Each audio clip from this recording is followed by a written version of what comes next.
Do mine ears detect the footfalls of someone who will add a drop of excitement to this rather pedestrian evening?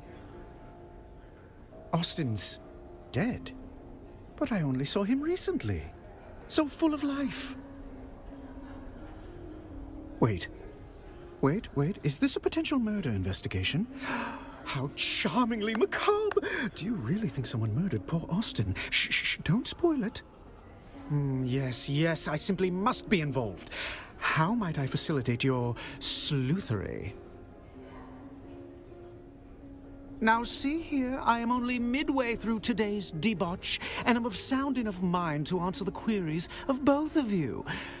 There are two of you, yes? I jest. Oh, do lighten up. This isn't a funeral, it's a possible murder scene. I've already imbibed several libations in dear Estim's memory.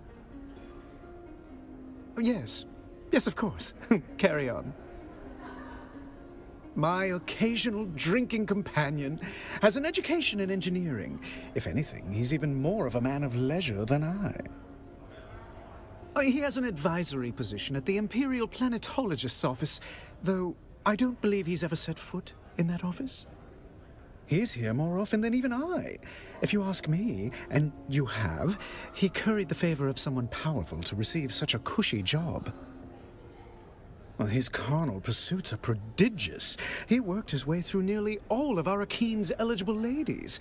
The man knows how to pitch woo prolifically.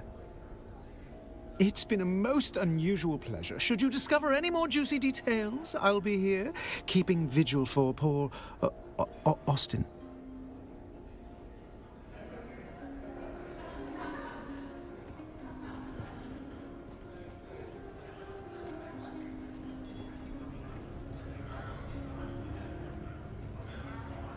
Very well, what do you want?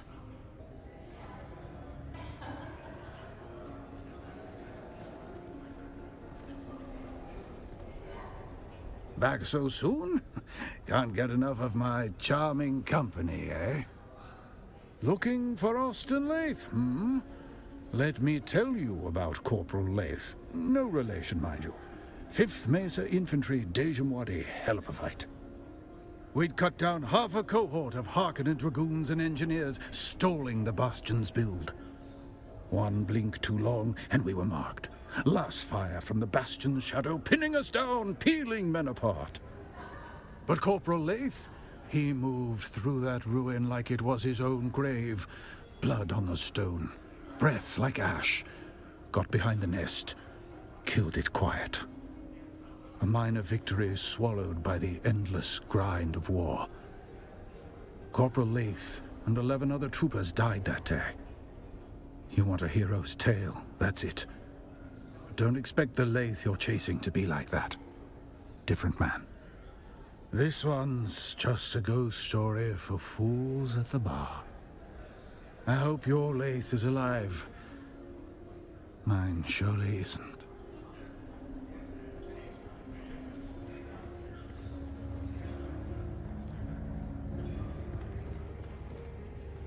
Oh, I swear to the stars, if you're here to ply me with a drink, I'm going to shove shards of glass in your eyes.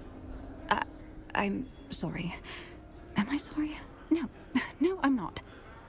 Let me be plain. This is the worst possible time. I do not wish to speak. Kindly go away, please. You've seen... Very well. Let's get this over with. My name is Hester Klimt. Ask your questions. Who made that fanciful exaggeration? Ambrose Lucifera? The man's mind is a perverted carnival. I saw nothing to suggest anything of the sort. Now that sounds like a fanciful exaggeration. I at least saw nothing to suggest anything like that. I was his assistant. We worked together at the Imperial Planetologist's office. That's the extent of our relationship. Adequate. He was... adequate. At any rate, he's dead now, leaving me sorting out a mountain of chaos. Damn him. Sorry. He was my boss. I didn't know him outside of the workplace. I can't be of any more help than that. No. And what does it matter? There's no foul play. Unless you have some compelling evidence or medical training, I have to deal with the fallout now. Now, if you'll excuse me, I have to prepare. I have to clean out his office. I have to prepare for his replacement. There's too much.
We meet again. I can't say I know the name, but I'm afraid my head has been buried in matters concerning my clinic of late. What's this to do with me? A possible murder, then. I see. That is interesting. At least morbidly so. Today has taken an interesting turn. I'll do the best I can without a body to directly examine. What can you tell me about the state of the cadaver? That could definitely support suspicions of poison. However, there are myriad other medical reasons that could cause such discoloration. A poison snooper would be the most expedient method. I'm afraid I don't have any snoopers at all. My supplies are lacking in general at the moment. If I knew that, I'd have one already. But I'm not exactly familiar with the more illicit sources of goods in Arakeen. Hello again. Are we... I can't say I know the name. A possible murder, then. Today has taken an interesting turn. I'll do the best I can without a body to... That makes me suspect poison. However, without bodily a poison, I'm afraid if I knew... Hello again. I can't say I know the name. A possible... Today has taken an interesting turn. That could be a sign of anxiety, paranoia, or even substance withdrawal. Or it's just a bad childhood. That makes me... A poison. I'm afraid if I knew...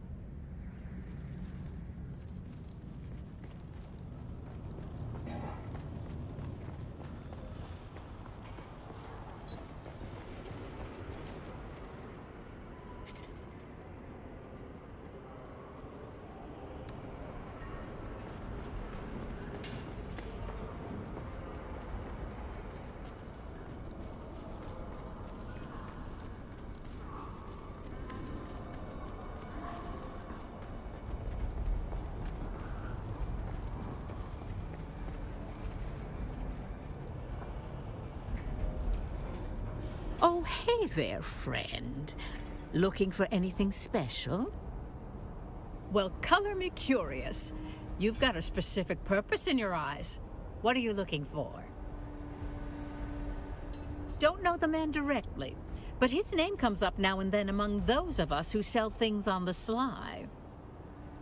You're in luck.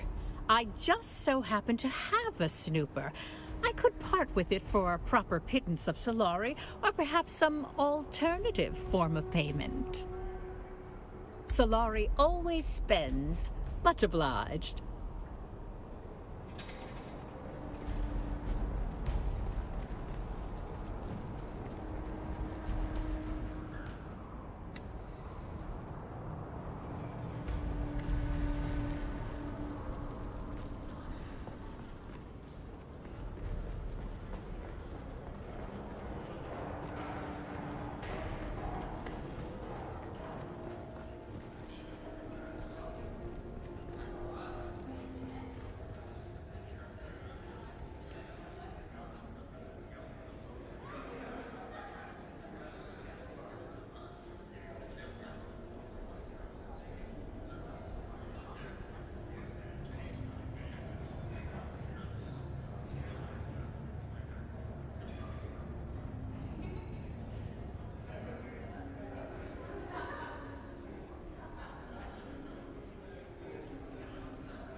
You? Again? You're like a rash. Sorry. Was that hurtful? Not hurtful enough. How is this supposed to go? I'm in over my head. I'm not in the proper state of mind, and I promise there will be collateral damage if I have to open my mouth. Murder? That's impossible. I don't... How could you... How? No, there's clearly been a mistake. The situation is insane enough without these wild theories. No, murder... It seems so unlikely, doesn't it? I don't... All right, you nerve-wracking hound. Let me think. Perhaps I do know something that would help. Ask your questions. Stranger than usual? He did become extra agitated. Paranoid, even. Particularly after a meeting with a strange woman. A redhead. He met with her in a closed room for hours. He came out, distressed, immediately ordering a Thopter transport for the following day. I didn't recognize her. She looked, noble, perhaps. I don't know if I should, He had a secret workshop in the Eastern Shield Wall. I don't know why he chose such a remote location. I don't know what he worked on there. I never saw him work. I'll send you the coordinates of the workshop.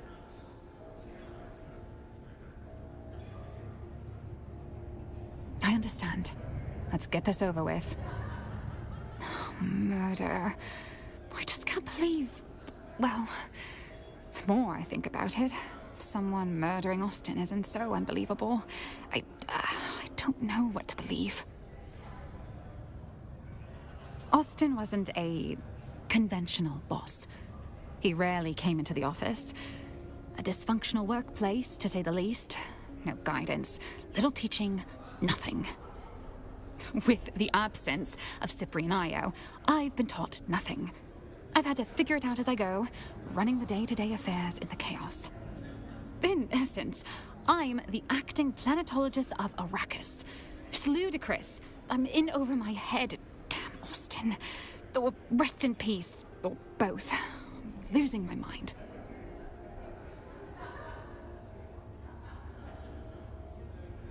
I've long suspected someone owes him a major favor. That's just speculation. You should understand, Austin was a brilliant engineer, as near as I can tell. But something shattered him at some point. He's a shadow of who he was. It wasn't any one thing or any describable clue. Just a million tiny intangibles taken in while being around him. Something had him guilt-racked. Once I saw him sobbing over a set of city planning sketches. He didn't see me. He avoided his work and skill set. It made him feel guilty or afraid. I'm not sure how he made ends meet, but the job title remained and money kept coming in. Alistair and Ugo have access to any room in the Seleucid Ball, of course. I know I've seen Ambrose Lucifera in and out of there.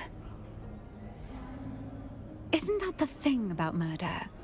We're often surprised by who is capable. I suppose Ugo and Alistair might have their own shady dealings. But I can't imagine them killing someone in their own establishment. And Ambrose seems too ridiculous. I don't know. Was that some sort of revolutionary manifesto? I don't know much about the book itself, other than Austin was reading it obsessively recently. Not specifically. Well, I don't know if it is any way connected, but Austin's political demeanor was becoming more, I suppose, militant. Towards the end, he also seemed to be hanging out about more and more shady and dangerous-looking people, though I have no idea who they were. An alibi for Austin's murder. I was out on business that Austin had been neglecting. I'm afraid the only proof I can show are piles of hastily prepared paperwork.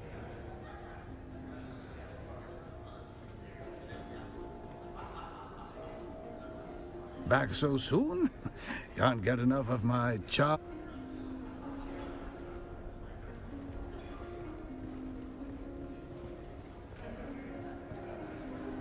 Ah, the return of our intrepid sleuth hound. My dear Inquisitor, are you treating me like a suspect? Ridiculous! I am deucedly outraged. No, I'm not feeling anger. I'm feeling intrigued. A proper murder mystery, and I'm a suspect. How wickedly romantic. Perhaps I felt a deadly envy toward my dear friend.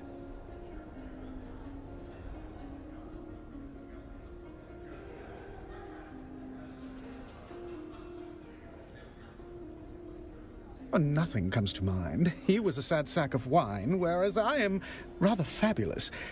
Come to think of it, we weren't very close friends. Pshaw, we can hammer out a motive later. I'm just glad to be in the rogues gallery of this caper.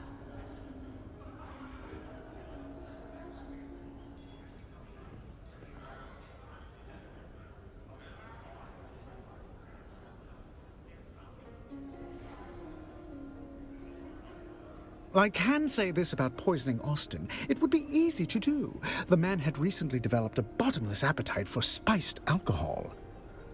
Not everyone can handle vice with the charm and panache that I do. People like Austin turn alcoholic dependency into something depressing. Something terrible haunted that man. 1 part guilt and 2 parts fear of discovery, shaken well and garnished with intrigue. Take it as you will. I am just a fatuous noble brat with too much leisure on his hands. Or perhaps I'm at my most serious when I'm joking. Allow me to lend you an ear. Maybe 2. Ah, yes, his illimitable nervous tic. I can stomach murder and cadavers, but just thinking about that man's poor, tormented cuticles. Ugh. And I'll tell you another thing. He had deep-seated mother issues that bordered on fetishistic. We can smell our own. I can say that he was rather buried in that book, a recent reading obsession. He even had it open at the bar, barely registering the people around. I was mildly put off by all the finger-licking he did whilst turning the pages, but if moisture is needed on Arrakis, one must simply supply it themselves. Oh, yes, that was the most scandalous bit about it. A rather controversial text full of criticisms of the Empire. The title was, Histories of Imperial Descent, Volume 7, The Ikaz Revolt Causes, Conduct, and Consequences Within the Imperium. Or something thereabouts. Come to think of it, he also recently read a banned Sandflies manifesto titled Wings in the Dark, Notes Toward a Future Without Chains. Yes, well, I simply must petition my house to change our motto to, For We Are High Functioning.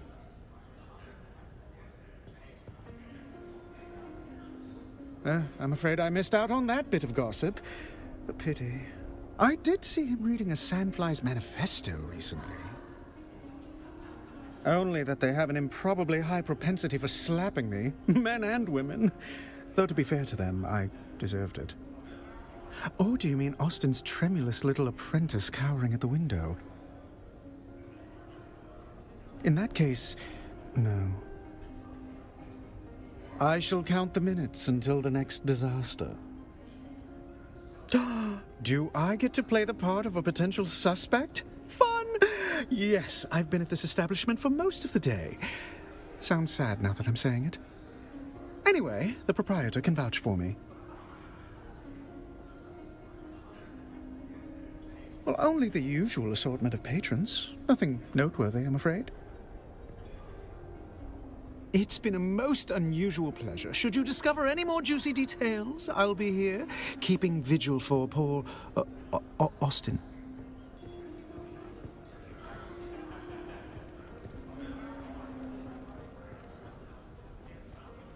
Ah, you are back. How can I help?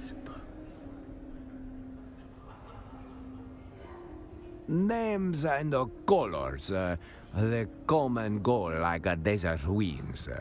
If Master Leith was seen with a red head, perhaps she was just another storm passing through. Red hair is common enough. If she had a business with Master Leith, I was not privy to it. Some things are best left unspoken, eh? He did say something about hating the Harkonnens, but that does not make him special around here. Trouble and the Harkonnens go hand in hand here. You could throw a stick in any direction and hit someone with a grudge against the Baron. But a murder here, right under Hawat's nose, that is not just bold. She is near impossible. You would need more than hate or ambition. It would take something special to earn that. But who would want to kill Master Leith? He was already doing a good job of that himself. Between his taste for that toxic Harkonnen brew he loved so much, and the company he kept. House deserters and ex-Dune men mostly. Not the kind that file taxes or hold court on Kaiten. Keep it down, stranger. But yes, if you are asking if Master Leith drifted that far, he did. Master Leith was a creature of habit, wretched once. Benders that lasted days. Women and drink until he couldn't see straight. Oh, public! Shouting poetry in the gutter. One sock, no shoes. The sheriff, he dragged him in more than once. No charges, of course. Not for his kind. He would vanish, poof. Sometimes for days or weeks at a time. Always come back clear-eyed, skin back like a desert stone. That is when he would hole up in the private room, pour himself a Vanta, crack open one of those revolutionary tomes, and the cycle would begin anew.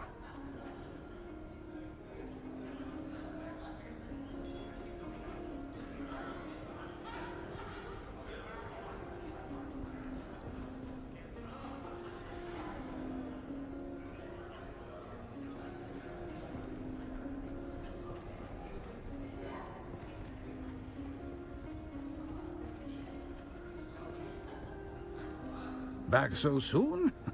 Looking for Austin? We'd cut down one blink. But Corporal, a minor Corporal Late, you want to hear? This one's just...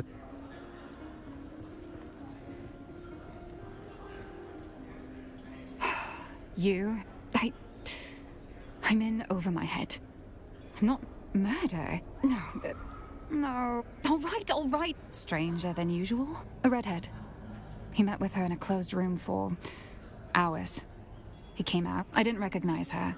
Congratulations on that brilliant I don't know if he had a secret. I'll send you the coordinates of the workshop.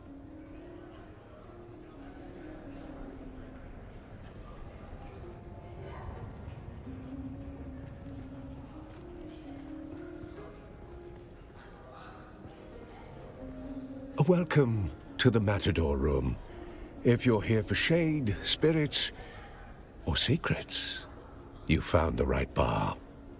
If you're here for honesty, I suggest dehydration. If you must. Saw him when he came in to measure his Vanderdraft. Fussed with the paw like a chemist balancing a toxin. That was this morning. His assistant Hester and that puffed-up wine merchant Ambrose Lucifera used to intrude, but not lately. The last few weeks he kept the door closed and the bottle closer. What was he reading? I don't always keep up. Very heavy, and good for killing ants. I'm holding out for the Communinet adaptation. Histories of Imperial Descent Volume 6 was a real hoot. That narrows it down to half the bad decisions made in this district.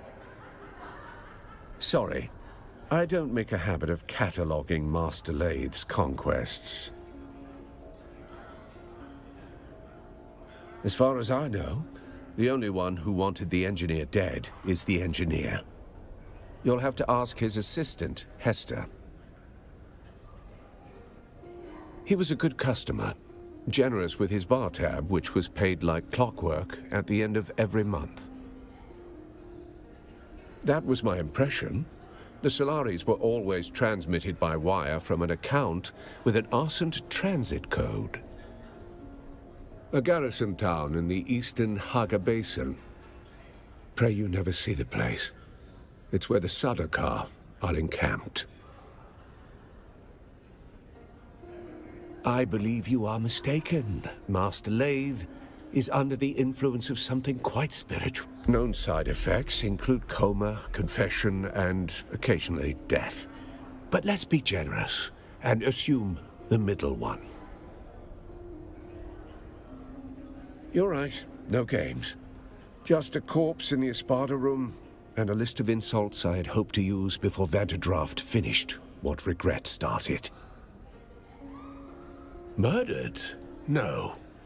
Master Lathe was far too committed to slow, deliberate self-annihilation, not flashy enough for murder. Self-loathing's not a flaw in this town. It's a currency, and Master Lathe had it to spare. He spent it on bad liquor, bad romance, and bad books, in that general order. You will have to ask his assistant, Hester Klimt. She catalogs Go spoil her mood. Weird stuff, off-the-record titles. Things that don't circulate. Class struggle, worker dignity. That sort of quaint filth. The kind of books that'll get you locked up on over half the systems in the Imperium. Sorry. The desk to sign out library books is on the lower floor. Things you don't read for fun. Anti-Imperial treatises. Sandfly manifestos. I don't know. I suppose he wanted to unbolt the class system with his wrench and conviction. Should have known tools like us don't get to fix things. We just hold the weight until it crushes us. Master Lathe collected bad decisions like drink tickets. And love was just another excuse to disappear for a night. Or 3. Vanderdraft poured black as regret. Master Lathe said it was the only drink honest enough to finish what he started. Not officially. Just a spice stabilizer that got banned in 3 systems. Makes the color pretty. Also kills your liver. Depending on who you ask, that's a feature. Trace amounts of hetsene chloride, legally classified as lacquer thinner, adds that lovely licorice bite. Builds up in the blood until your nerves start skipping beats.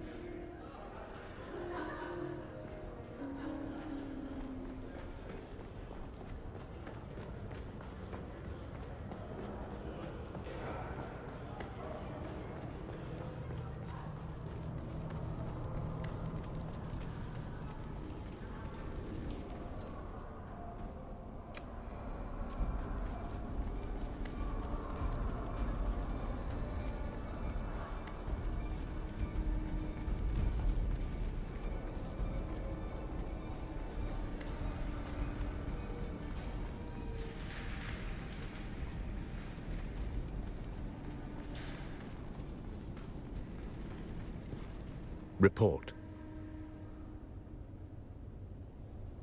Then our lead is cold, along with the corpse. Still, death has a way of leaving fingerprints. Did he leave any behind? Self-inflicted incompetence happens more than you'd think. Froth suggests seizure, or poison, or both. His usual habits might have masked something more deliberate. I see. Then I suggest you speak with our resident Sook, Dr. Shafat. Perhaps she can clarify what your... Dr. Shafat keeps... Report. You rattled her then? Good. Did anything shake loose? Did she say where? If he was running, that's the direction we look. Very good. You're starting to think like a Cheops player. But every cleared square reveals a trap or a truth. Go see which one Lath left behind. The pyramid game. 9 levels. Like chess built for mentats. It doesn't matter if you have... The point is, you don't win Cheops by chasing pawns. Every piece changes value as you climb the board. Just like an investigation, you can't trust what's in front of you until you understand what's above it and what's beneath.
Hey sis, guess who?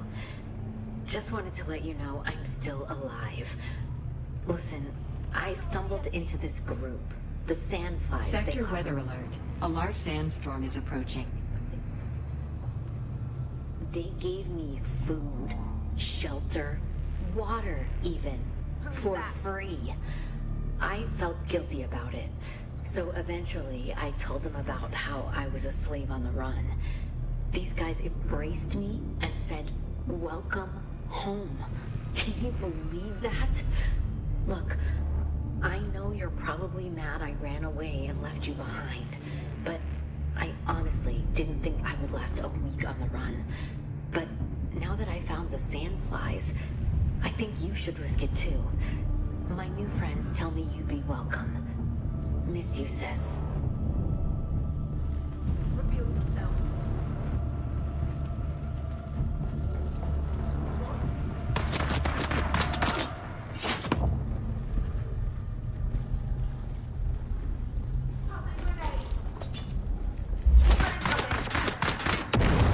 Sector weather alert. A large sandstorm is approaching.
Shields up! Enemy found! Where's my reinforcements?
Found them! I need reinforcements!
After the pamphlet, I started asking questions like, who does this serve? And the answer kept coming back. It serves them, the nobility. And nobody burned brighter on that pyre than Phaedra Vi. Old money, old grudges. She wore ruin like perfume. We drank, talked, pretended we weren't just ghosts. One night, I told her my worst secret. The one I can't say here. She didn't flinch. I asked her what that made me. A man, she said. A man with blood on his hands like the rest of us. You just don't wear gloves. Then one morning she showed up with real gloves, silk, elbow length. I knew she was hiding something. I gave her my worst sin like it was a love letter. She smiled, kissed me, then she asked for a confession. Not for her, for the Harkonnens. Said she needed money to buy back her family's heirloom. I laughed and asked if she was serious. Deadly, she said, and took another sip of her drink like it was just another Thursday.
You've been to the workshop. Did our engineer leave anything behind besides regrets? Well, you're still alive, so I assume the greeting committee took it poorly. What did you find?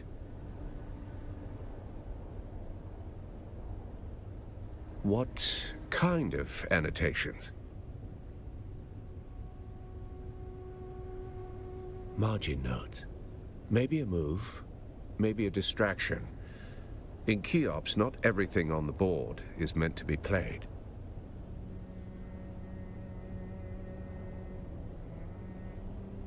Phaedra Vi. Now there's a name from the past. Didn't realize she was still drawing breath. Complicated. Phaedra Vi is a man-eater. She doesn't flirt, she hunts. And when she sets her sights, the ending is never in doubt. I knew men, smart ones who thought they were the exception, that they could handle her. They're not around to argue the point. Of course she was. Phaedra always knew how to pull a thread, until the whole man came undone. You want answers? Go see Phaedra Vi. You'll find her apartment in the Upper Central Plaza. Watch your step.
They think it's a tribute. A grand revival. I'm hosting it after all. Who better? The same fools who couldn't spell Genusian if I bled it onto parchment. Dressing up the corpse of old Carthage in borrowed silks like that makes it breathe again. But that night, it wasn't a party. It was the last time the world bent around me. I ruled it for a single night, and nothing that came after ever mattered. Now they wear the masks. They mouth the toasts. They pretend they remember. It's not nostalgia. It's taxidermy. Still, if the ghosts are coming, I'll be waiting at the door.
They think it's a tribute.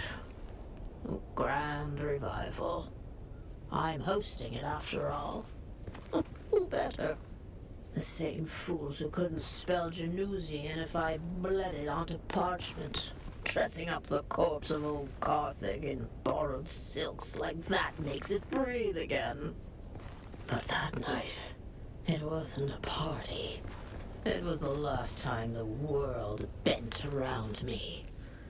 I ruled it for a single night, and nothing that came after ever mattered. Now they wear the masks. They mouth the toasts. They pretend they remember. It's not nostalgia. It's taxidermy. Still, if the ghosts are coming, I'll be waiting at the door.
Oh, hey there, Fred.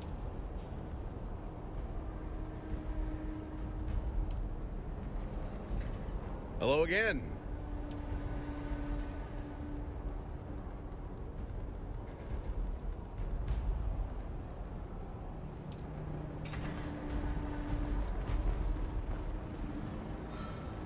Can I fly you somewhere today?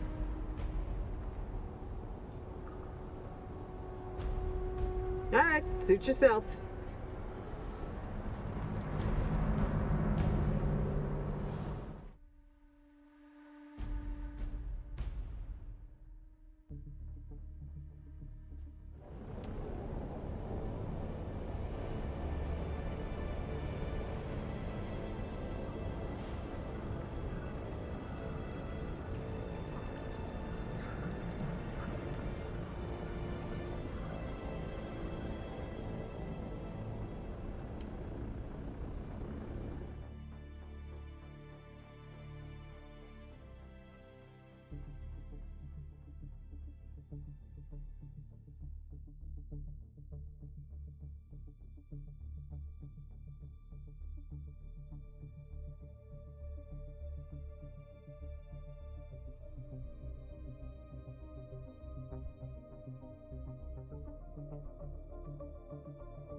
Can I fly you somewhere today?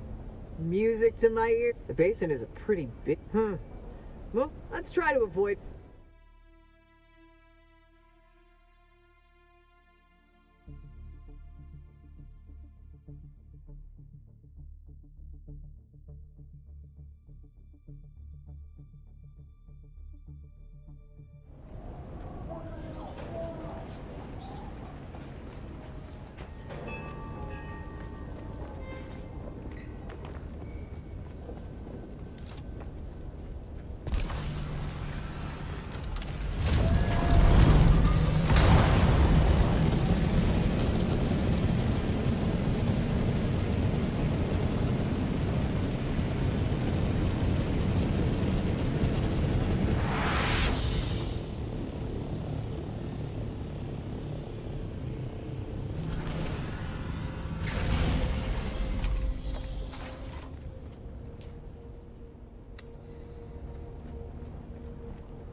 They think it's a tribute. Grand revival. I'm hosting it after all. Who better? The same fools who couldn't spell Januzzian if I bled it onto parchment. Setting up the course of old Carthage in borrowed silks like that makes it breathe again. But that night, it wasn't a party. It was the last time the world bent around me. I ruled it for a single night, and nothing that came after ever mattered. Now they were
Did you see Phaedra? I assume you found a trail to where she's hiding. Could be something, could be nothing. It could be a waste of time. Either way, see her.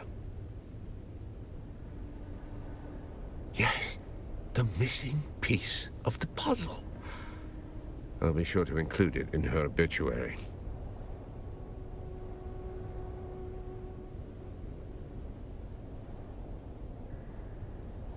Interesting. Then I hope your Thopter's gassed and waiting, because you're headed into the deep desert.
Can I fly you somewhere today?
Poor Austin. He thought I wanted justice. He thought I cared. What I wanted was my grandmother's necklace. The Star of Wisova. 6 generations of Vais wore it. Smuggled from a Kaz in a corset lined with blood. Gone when Carthag went up in flame. Austin saw the tears. He thought they meant something, so he gave me his truth like it was a gift. I didn't betray him. Not in the end. I kept his secret and lost the necklace anyway. Even if I'd held it again, it wouldn't bring back the ballroom, or the music, or the dancers. You can't ransom ghosts. And gods be damned, the dead never write thank you notes.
Report on the deep desert.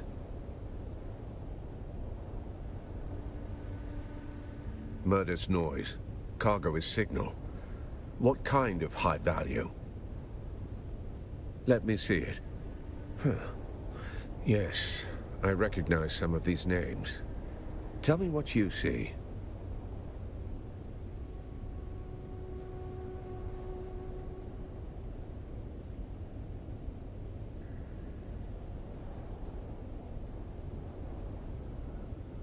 Possibly, but everyone's always angling for something. It doesn't mean it's worth chasing. Anything else? Interesting. What makes you say that? I see.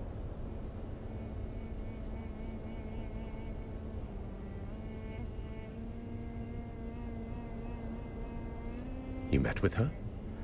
Somehow I missed that in your cheerful updates. A necklace, is it? It sounds like her. Sentiment wrapped around leverage. Of course. A Shigawai confession. Last refuge of the melodramatic.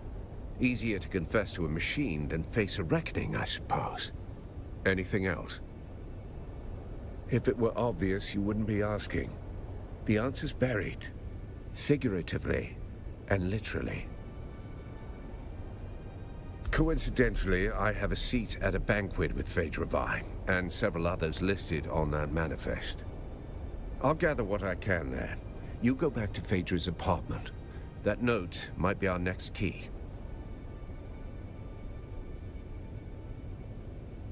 Read it. What did it say? Ah, subtle as ever. She's leaving you a memory dressed as a riddle.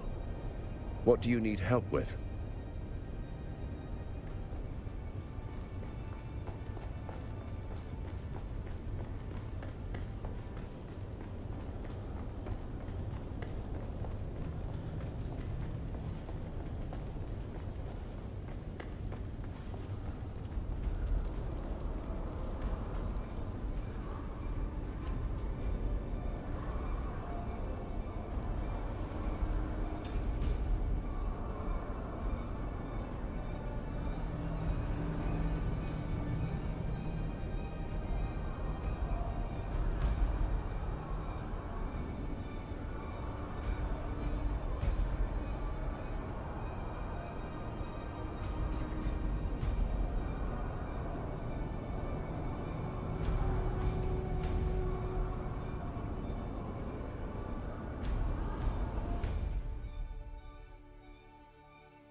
they would come. When peons would be no better than Lola. That's crazy, Mother. We have the peons compact. To hell with the compact. Do they expect you to work as a machine? Never...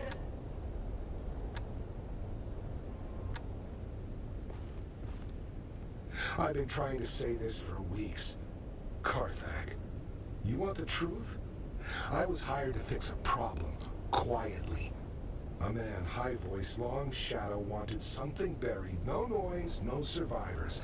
I helped him, mapped fault lines, tuned resonance, knew exactly what would happen. They paid me, gave me a new collar, a title I never earned. Carthag fell. You've seen the ash. But I laid the tracks. When the train came, I looked away. The nightmares aren't fire or screams, they're silence. That moment before, I could have said no. Now it's inside me. The rot. I drink, I work, I don't sleep. Take this, sell it, burn it. Just remember, someone knew, even if I don't tomorrow. The Dune men say first silence, then dust, then wings in the dark. I used to think it was poetry. Now, it feels like a countdown.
Oh, hey there, friend. Looking for... That's not normally a good eye trade-in. I'm more hands-on. And I've got lots of customers, each with their own sordid affairs. None of my business. That's unfortunate. I shouldn't say. It's not good business. It's not safe.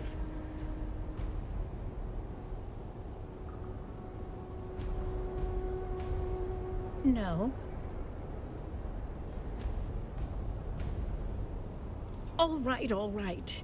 The lady was obsessed with her ancestral jewels, which I gather she lost with old Carthag. She particularly yearned for a necklace, the Star of Wisova. Turns out an enterprising scavenger had it.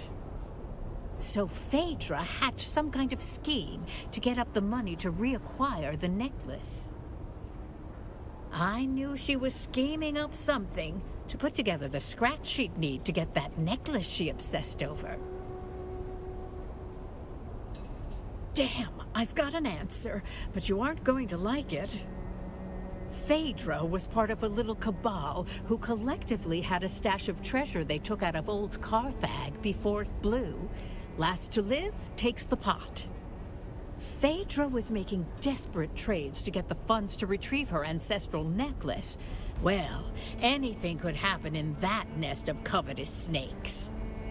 As for that person listed on the manifest, the Overseer, that is Sub-Prefect Tours.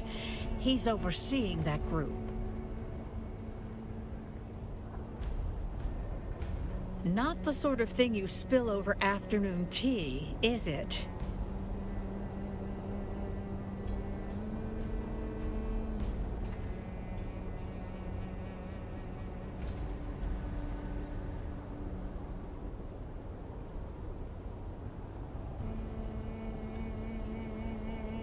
I suppose you'll be catching up with him then and leaving in a hurry, huh?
That's not your door to open, stranger.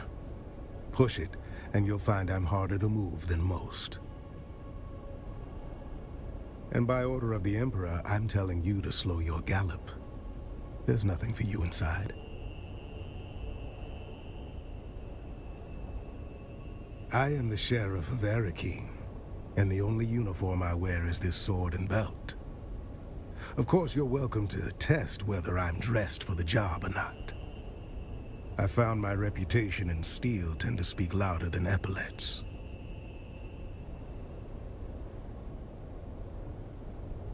All due respect, but unless you can raise the dead, your timeline has just become flexible. We've got one survivor, technically. Old bird's flapping her wings on the way down. But she'll land soon enough.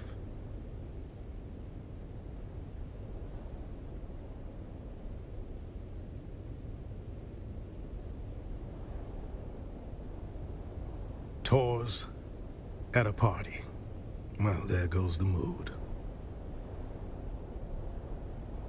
All right then, since you're so worked up over it, I could use help matching faces to masks and seats.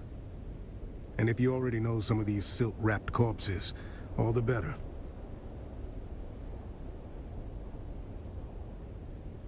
Good. That saves us a few hours of corpse roulette. A few of these poor fools I already recognize by build or reputation. The rest you and your list can help with.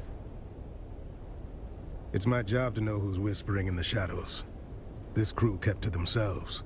Rich, quiet, and just strange enough to raise my interest. I've had files on half of them since they landed. They didn't emerge from the usual noble channels. No banquets, no procession. They landed like cargo off a discreet ledger. No registry, no flight logs I could get my hands on. And they kept to the shadows after. When nobles start behaving like spies, I start watching like one. Couldn't say.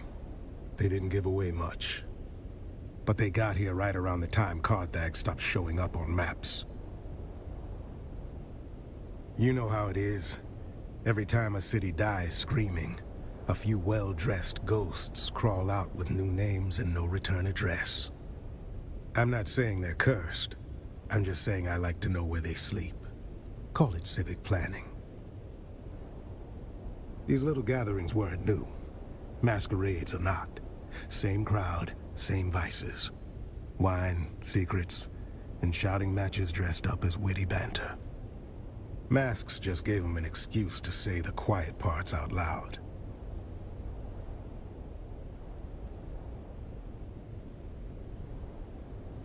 They never shouted about spice or power. It was always the desert. Who knew what?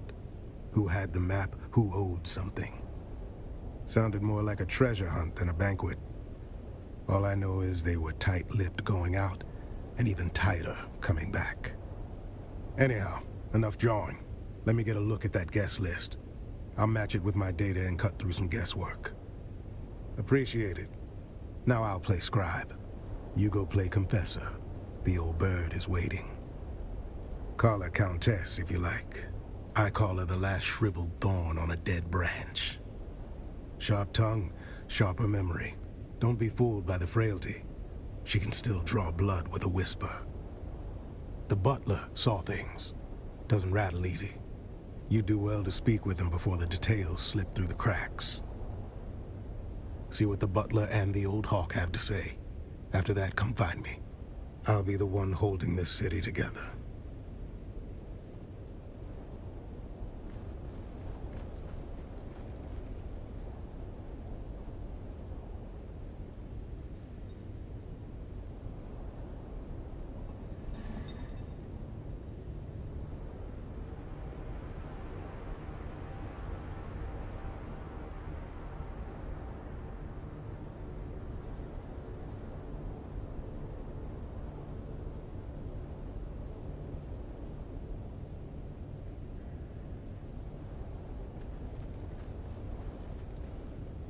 Do forgive the mess.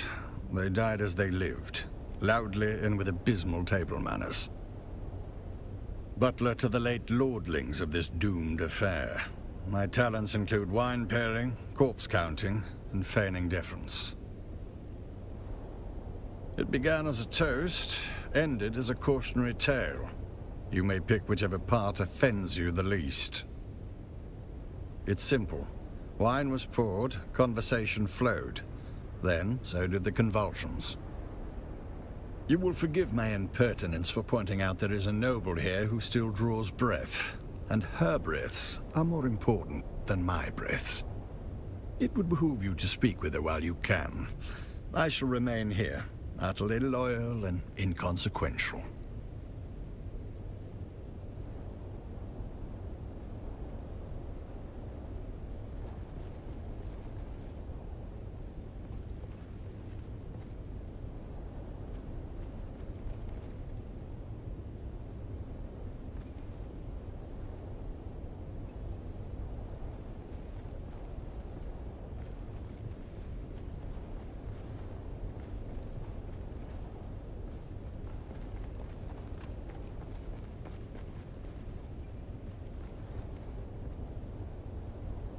Oh, splendid. An audience. I was beginning to worry I'd die without one. Countess?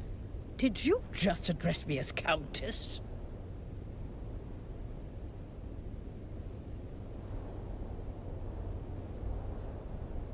Did he now?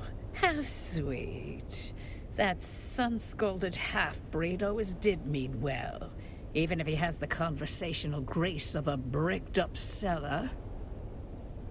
Do I look like some lace-draped provincial with a grain tithe and a hobby kennel? I'm a marchioness, you ignorant little envelope. Alert the criers. We have discovered a pleb who can take instruction. I was Eulalia Hawthorne, Marchioness, Patroness. And now I'm just the ghost of better parties and worse decisions. Tours? No, thank the stars. Another bureaucrat sniffing around. Precisely the kind of dull company I avoid. No, but whoever it was deserves a medal for culling the herd of those pretentious fools. No one worth the effort. Just a pack of maulers fighting over my ruin. They'll whisper sweet poison behind my back, like always. At least death saves me from their petty scheming. Hands off, you clod! You'll tear my face away. No. I'm still wearing it because it goes with my dress. Of course it's stuck. There are tiny barbed claws secreted within the mask. I saw Una Byrne try to remove it, and half her face came away before she fainted. Idiot. The wine merely opened the door. But it was the masks that let death inside. Poison in the wine, poison in the mask. One to loosen the soul, one to pierce it. A double dose for double crossers. Leave the mask alone. Because betrayal is their native tongue, dear. I watched them turn coats faster than courtiers shed morals. First for survival, then for sport. Let's just say, when money and memory are tied to the same grave, the living tend to grow fangs. By all means, prolong my suffering with your endless prattle. What happened? Fashion suicide, mainly. Graf Vero died smiling, the fool. Spilled his wine and his wit in equal measure. I do admire a man who keeps his mask on while choking. With one of those ghastly little speeches nobles make when they think they're clever. Then came the toast. Then came the horror. This I remember with perfect clarity. She said it with that awful snark of hers, like she's been waiting years to raise the glass. She said, "To ghosts and ash, to the flames we escaped when we should have burned. Every breath since has been stolen, and tonight the debt is due." Hard to forget a toast that theatrical, and not just because it was the last thing I ever drank. I wasn't really listening. Phaedra has a habit of mistaking volume for substance. And I've spent decades letting that woman drone on about guilt and ghosts. I didn't think this time would be different. Our dear hostess Phaedra, and I do mean dear, given what it cost her. Dead, did you say? But the Toastmaster strutted around with her voice and mask like she owned the place. Typical Phaedra. Can't even die without making herself the center of attention. Bitch. Graf Ansel Vero. A bloated tick in a borrowed title. He died as he lived. Loud, ridiculous, and surrounded by people pretending to like him. Blue. A coward's color. Fitting, really. He always did flee when anything required a spine. Or pats. A thing? Darling, the Graf was barely a man, let alone a thing. He once tried to kiss my hand and missed. I took it as a sign. Turns out my precious toxin modulator works. Slows the venom, preserves the drama. I'll die last, bloated with envy and resentment. Just how they'd want me. Oh, do not ruin this for me. I want to die with some shred of mystery, not flanked by bumbling concern. One last kindness, dear. My Morla. Kill them all. They'll spend my death pawing through jewelry and gossiping in the kitchen if you don't. It's a tradition, you know. The servants die with the mistress. Mostly forgotten now. Like manners and decency. But I rather like it. Please, kill the little wretches. Choke the life out of them before they sell my underthings for drink.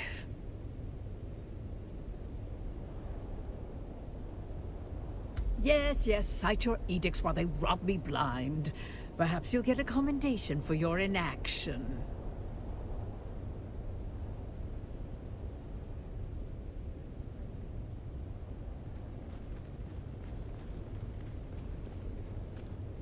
Oh joy, you've returned.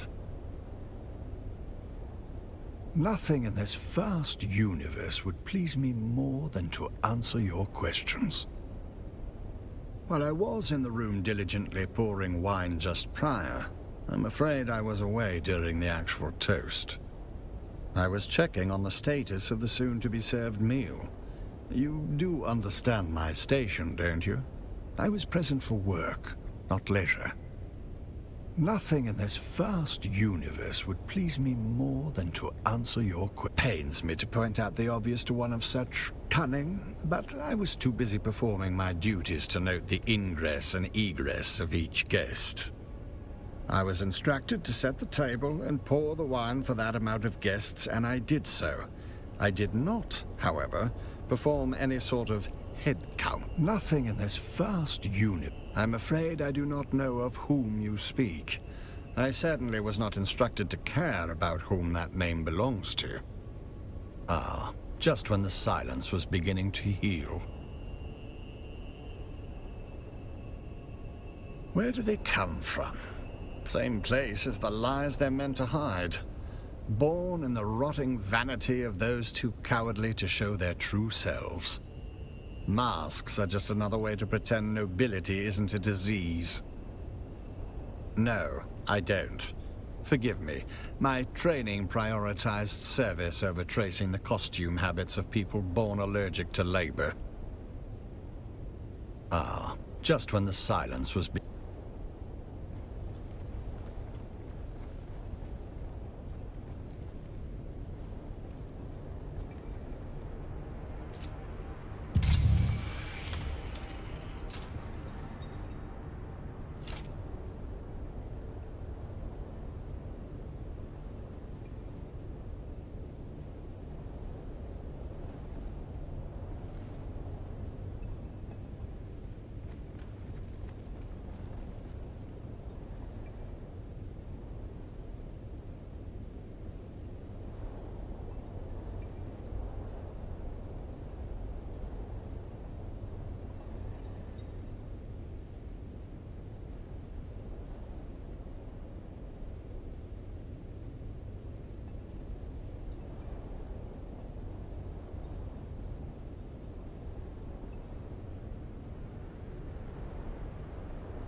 Let's have it.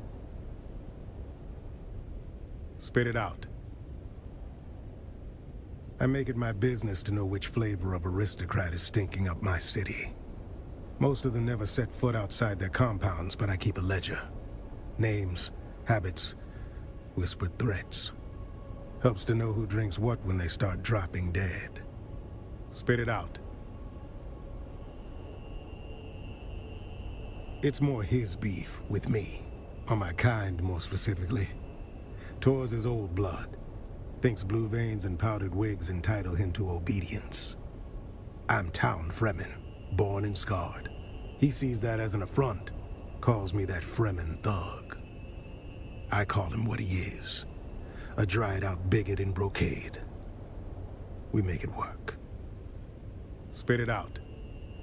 Only by reputation, which is to say, scandal, disgrace, and the talent for ruining dinner parties from halfway across the galaxy.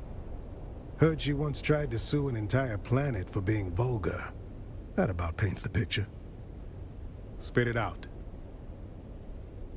Know him? Sure. Drunk with a martyr complex, and a reading list that screams arrest me. He's mostly harmless. I dragged him out of gutters more times than I care to count, and left him there once or twice too. No blood or teeth marks. Good. Consider yourself formally initiated into the losing end of noble etiquette. She talked to you, didn't she? That's more than most get. See, that's where you got it twisted. That woman's got venom for blood, and a title where her heart should be. She talked because you annoyed her. Snapped her right out of that death spiral by reminding her just how much she hates lizard-browed provincials like us. Call it a success. You woke up the part of her brain still capable of sneering. The question is, did you learn anything?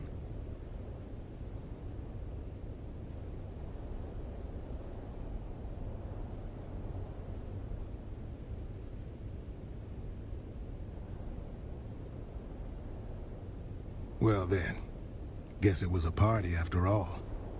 Anything else? Well, that's a wrinkle.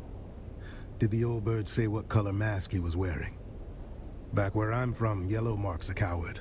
But nobility tends to mistake fear for wisdom and wear it like gold. So find the wine stain next to a blue mask and you found our graph. We can work backwards from there.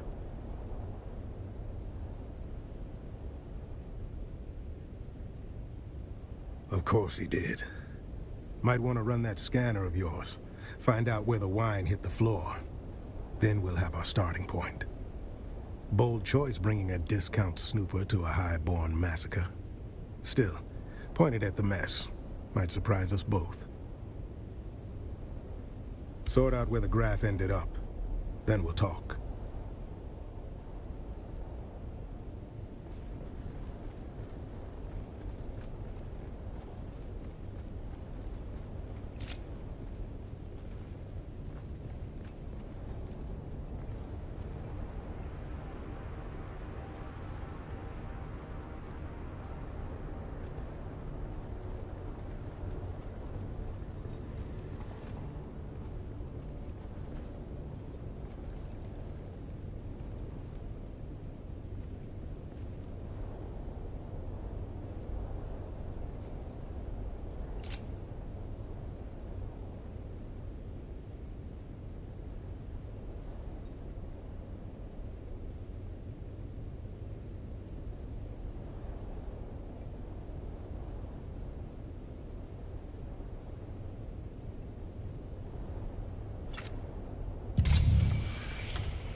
Let's have it.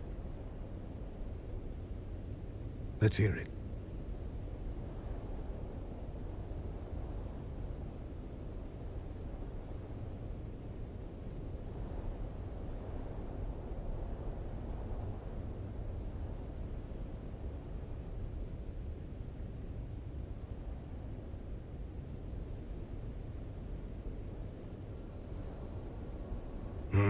That doesn't track. Better look again.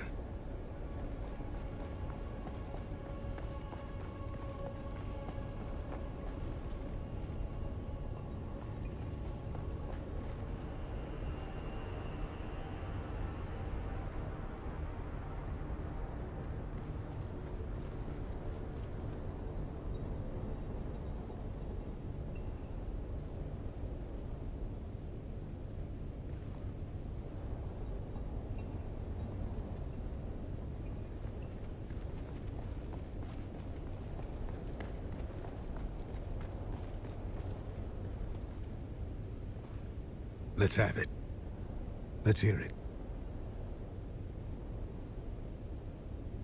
First prize to the junior investigator. That fits the evidence. A can of pressed slig. It's good on toast. 5 cans of pressed slig. The man chose his agent well. Always does, though. Got an eye for talent, that one. Well, meanwhile, I came up with 2 names of my own. 8 masked assholes dead on the floor. Drank their guilt, now they'll sin no more. Haven't had the pleasure yet today. Speak to Theophilus about Agade Yamari. That's what the note says. I suggest you find out what our buttoned-up friend knows before he forgets. Our resident astronomia-trained butler, Theophilus. You know, I heard a funny story about that school. Makes the best of the best servants, they say. But I heard in their final year, the students are paired off in 2s and taught to observe each other obsessively. One of them graduates, the other disappears. It's never explained which is which.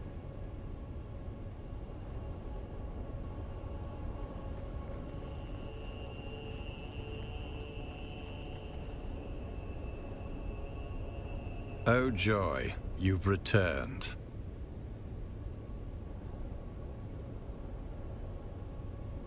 She was prone to a serious allergic reaction to a species of plant in our flower arrangement. She wished to sit as far away from it as possible. A common reaction to that particular flower. The wealthy chose aesthetic over practicality or safety. It's a wonder we can keep any of them alive. Alas, nothing pains me more than being unable to do your job for you. But I do not recall. I merely changed her seating arrangement prior to the gathering. I regret to say that the seating arrangement was the casualty of a wine-spilling incident by someone already deep in their cups.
Let's have it. Then let's have it.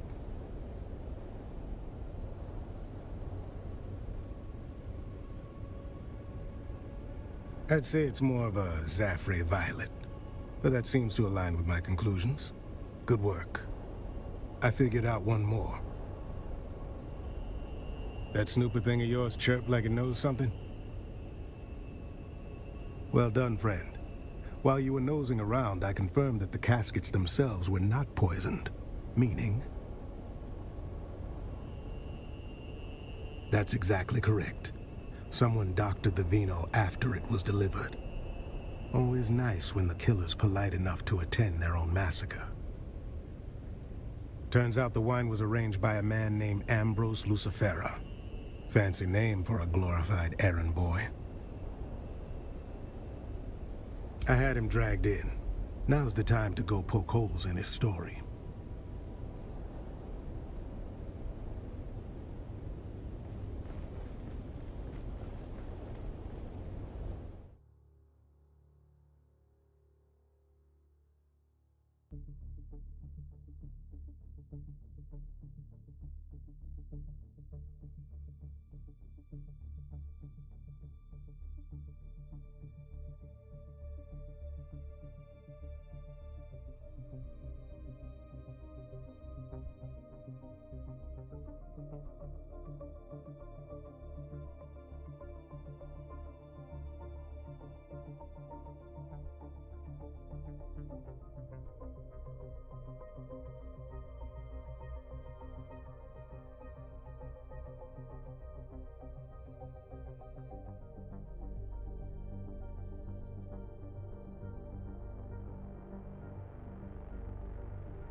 Please do me the courtesy of telling me why I am being detained. What's the charge? Supplying wine to a banquet? A decadent Arakeen banquet? Oh, balderdash, this is becoming intolerable. You've turned a juicy murder plot into something tedious. How could I possibly be involved with... Whom did you say was murdered? Well, now, see here. I merely arranged for the wine to be delivered. Everyone knows I have a knack for finding the best. These sealed bottles were poisoned. Oh, well, there you have it. I took no involvement in their glassware, merely in arranging for the reception of a very fine vintage. I trust this absolves me? a rare vintage from the planet of Grenbel, home of the exquisite Maros deer. A libation so fine even the most domineering Chussock snob would weep. Why, yes, any of the staff of the Seleucid Ball, as well as a few of the regulars, can attest to my presence. My debauching is quite conspicuous. Oh, goody, goody. With that unpleasantness out of the way, is there anything I can do to aid you in your remedial sleuthery? He's what some call a town fremen. Impeccable service, a full purple-gloved member of the Imperial Footmen's Guild. Still, he harbors a certain intensity behind his eyes when watching the nobles. Those of my status often ignore the help in their complexities. I do not make this mistake. Well, I'm afraid I missed that slice of gossip, though it sounds delicious. Knowing nothing else, it leads me to one conclusion. If such a hoard exists, someone in old Carthage had prior warning to give them the time to gather such treasures and safely evacuate them. An intriguing notion. And now we are back to a morbidly fun game. Proceed.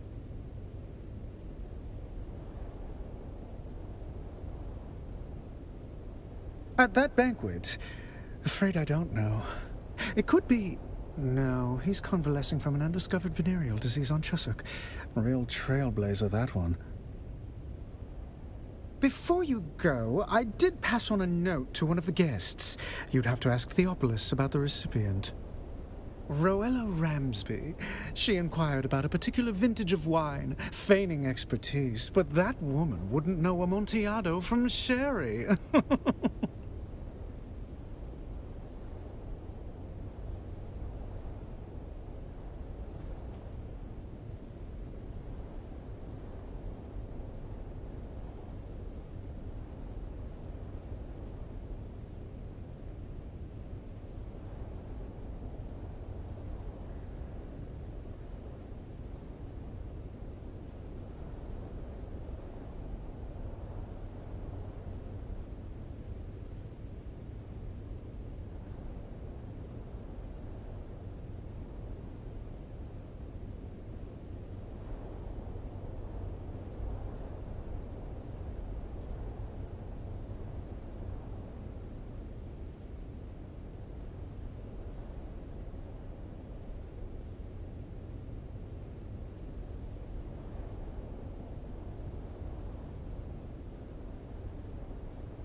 Oh joy, you've returned. That name does not mean anything to me, but I will endeavor to answer as best I can. On behalf of whom? Ah, yes, the drunken peacock. The man dresses like a walking dessert tray and talks like he's auditioning for a play no one asked for. What would you call him?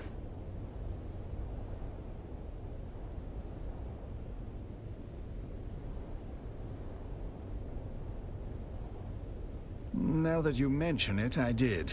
The recipient was a woman wearing a terracotta-colored mask. I serve drinks, not plot lines. I neither read it nor wept over it. Afraid so.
Oh joy, you've returned.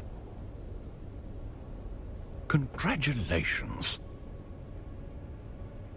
Forgive me, but I wasn't conducting a limb census between courses. She did linger rather tenderly on the frieze near the dining table. But then touching things that don't belong to them is a long-standing pastime of the wealthy. I can say that I did not much care for that behavior. I had polished that brass for hours. Now I shall have to spend hours more wiping away the fingerprints. After the cadavers are removed, of course.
Let's have it.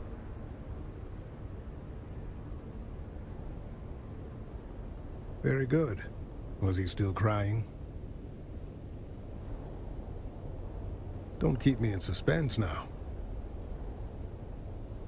Good instinct. Keep pulling at threads. We'll get somewhere ugly soon enough. We'll see about that.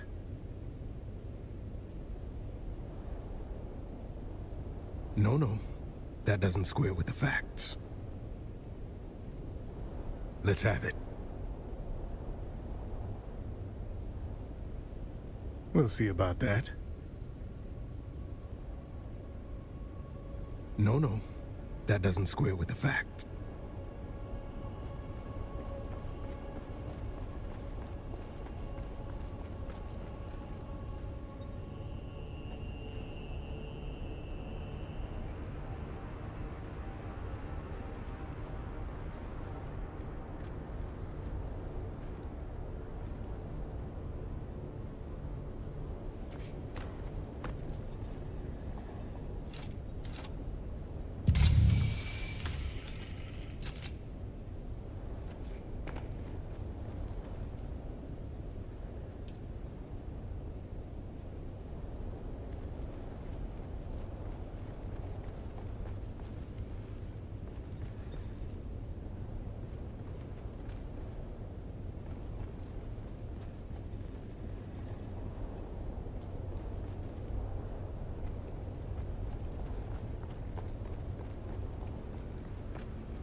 Let's have it.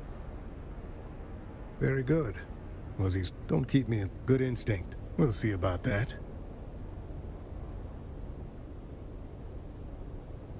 Yes. That fits. Another off the list. Let's see here. If Ruella Ramsby was there, that means the other terracotta has to be... Two masked assholes dead on the floor. Guess the toast hit harder than they bargained for.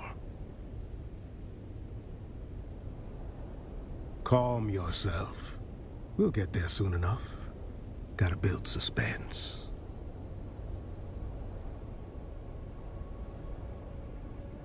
One of the remaining two guests is Lady Bianca Baghetti, a puffed-up hanger-on from a disgraced minor house. That means the last dead asshole is... Sub-Prefect Tors. No, I mean Tors is here. Good afternoon, Sub-Prefect.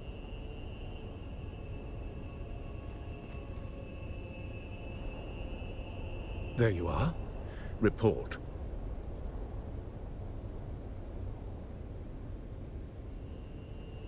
Don't look so slack-jawed. Who else were you expecting? I was delayed. A pity. Perhaps I might have averted this... unpleasantness. A grisly thought. One I've already entertained. They are no more my people than you are. I watch them as Fenring commands, though their antics hardly inspire admiration. What manifest? Carthag. There it is. Motive. The killer is eliminating the survivors of old Carthag one by one. Revenge. Concealment. Or the quiet removal of a dangerous truth that could unpick alliances from here to Kaitane. Indeed. And if you've a name for the hand that signed that order, now would be the time to share it. There it is. Motive, opportunity, and means. Our assassin isn't merely killing, they're closing the book on Carthag. Yes. And how do you suggest I handle this? What have you learned of their methods? Then having failed here, where is our ghost's next haunt? Then I must go. To catch a killer. Don't be a fool. One sight of you and our ghost, as you call it, will vanish. Better you leave them to me.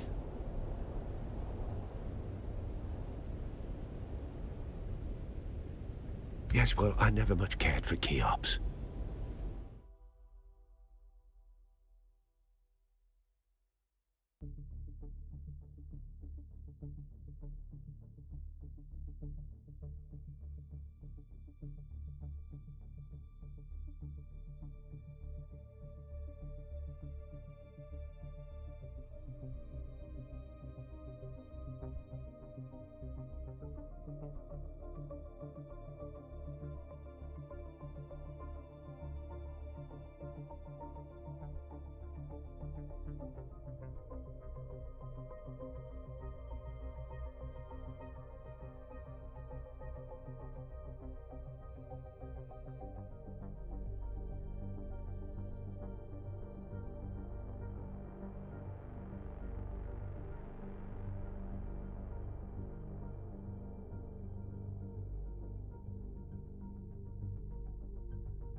There's nothing here.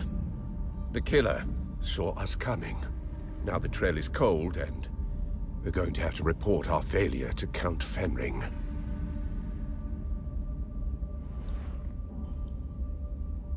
You've been an adequate assistant. I'll put it all in my report.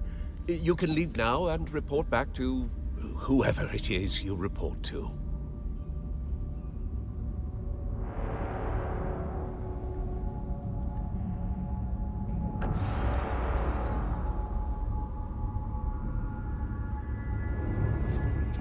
Stop!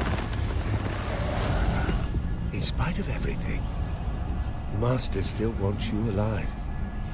To fulfill your mission, find the Fremen, wake the sleeper.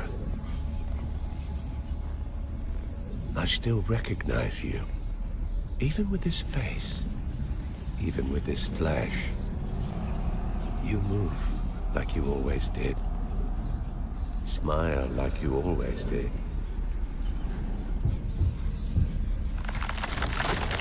Don't follow me. I have a mission of my own. And if you get in my way, I'll put you down. We can always grow you again, after all.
You're back from Arakeen.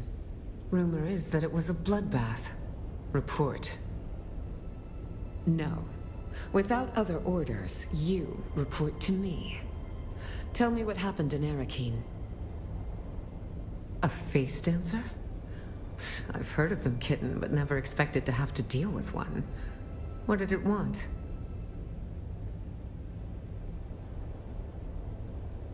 Revenge? For what?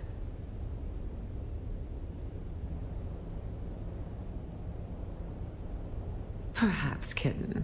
The destruction of old Carthag was a catalyst for many changes on Arrakis. Who knows what sparked it? But come now. I've heard nothing of a captured face dancer in Arakeen, so I assume the creature is dead. I see. So one of the Count's best men is dead, and the killer has escaped.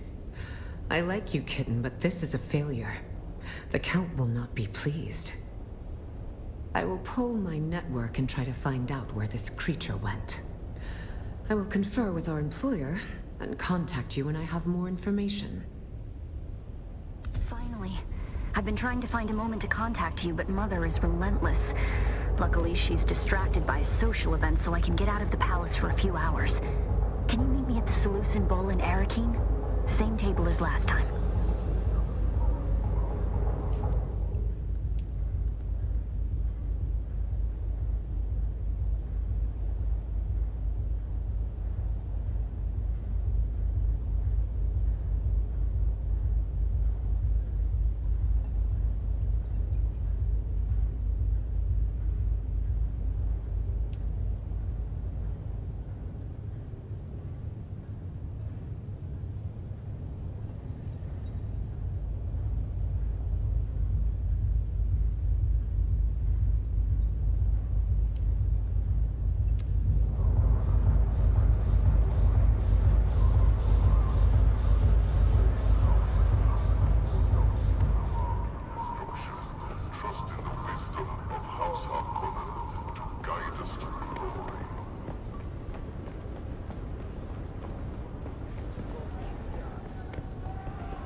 Finally. You have no idea how frustrating it's been. Trying to find a moment to get away from my insufferable mother and... I'm sorry. You've just gotten here and I'm already venting at you. Bene Gesserit poise be damned. I'm just glad to see a friendly face. Now, tell me what happened in Old Carthag.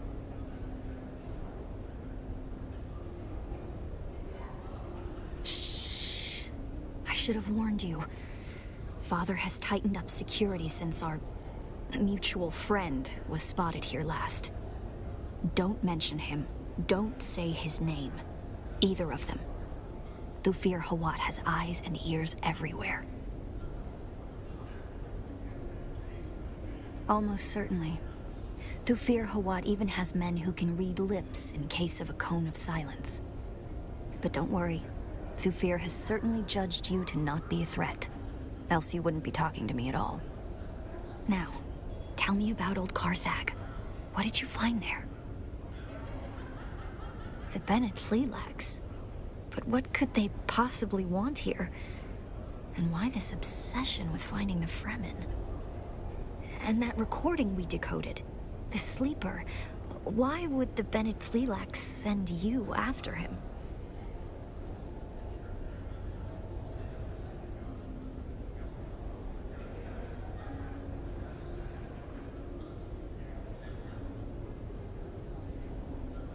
Stilgar was a leader among the Fremen. Duncan Idaho made diplomatic contact with him before we came to Arrakis. I remember that meeting. I thought Gurney was going to start a war when Stilgar spat at my father. It's a sign of respect amongst the Fremen. Duncan had to explain it, but Stilgar... a hard man. As hard as this planet. He disappeared with the rest of the Fremen. If he is alive, I wouldn't even know where to start.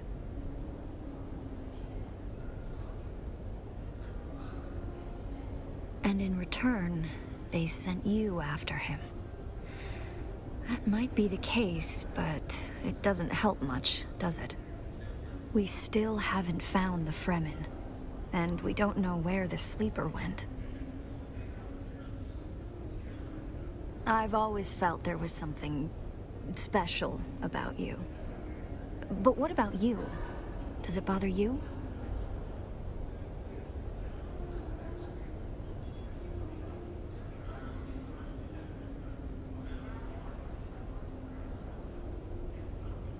I understand.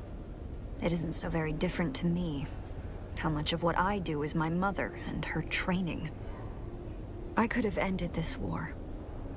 The reality is that I am in no position to judge anybody. Do you remember the last time we met here? And I saw somebody at the bar? His name is Fade Rotha, the Gnaw Baron of House Harkonnen. My betrothed. All I have to do is accept it. Marry the dashing nobleman. And all of this strife can end. My mother wants it. My father, well... he will accept it. But I can't. I can't bring myself to do it.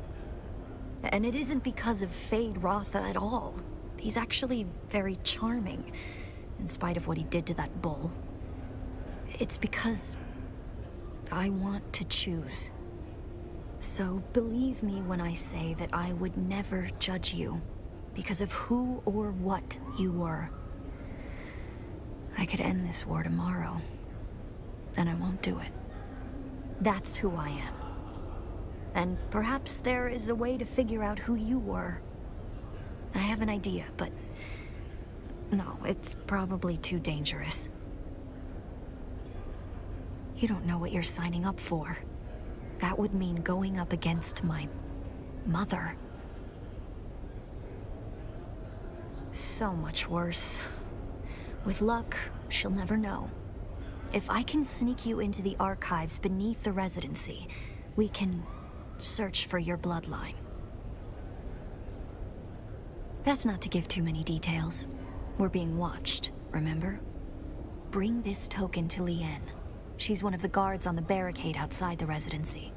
She'll bring you inside, and I'll find you there.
Hail, citizen.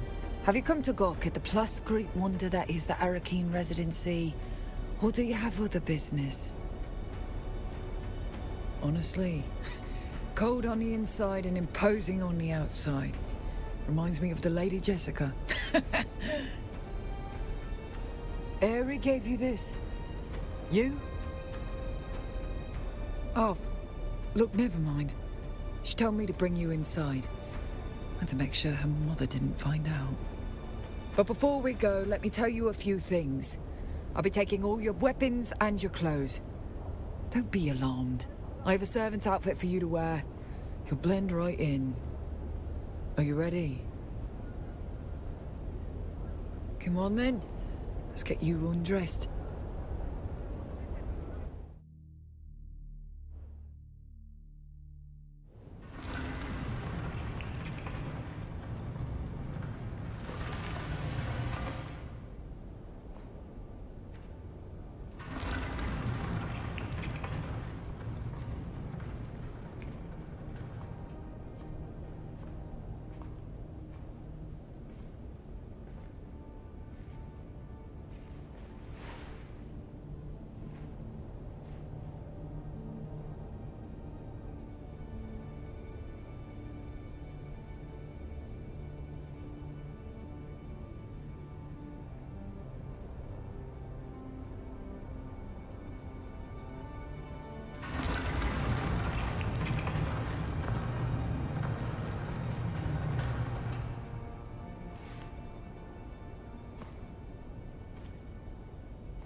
Tonight, my parents are holding a banquet, and Count Fenring and his lady are the guests of honor. Mother wishes me to shine like a jewel for all to see. I think she's forgotten what Lady Fenring looks like if she expects anybody in the room to be looking at me. But enough. We need to go. The banquet is the perfect distraction. I'll keep my parents focused on the party. You can sneak into the archives. But we need to go. Now.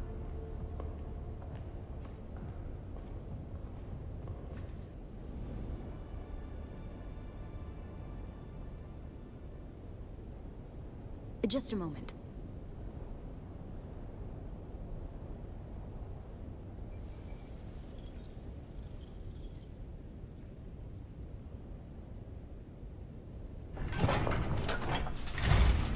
That's it then.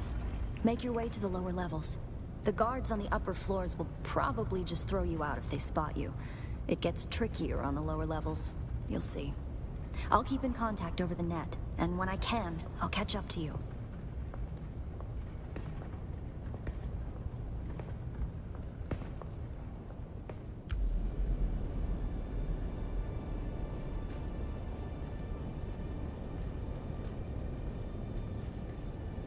You need to stay out of sight. The troopers in the upper archives are good people. Don't hurt them. Get to the lower archives as quickly and quietly as you can. A lot of memories down here.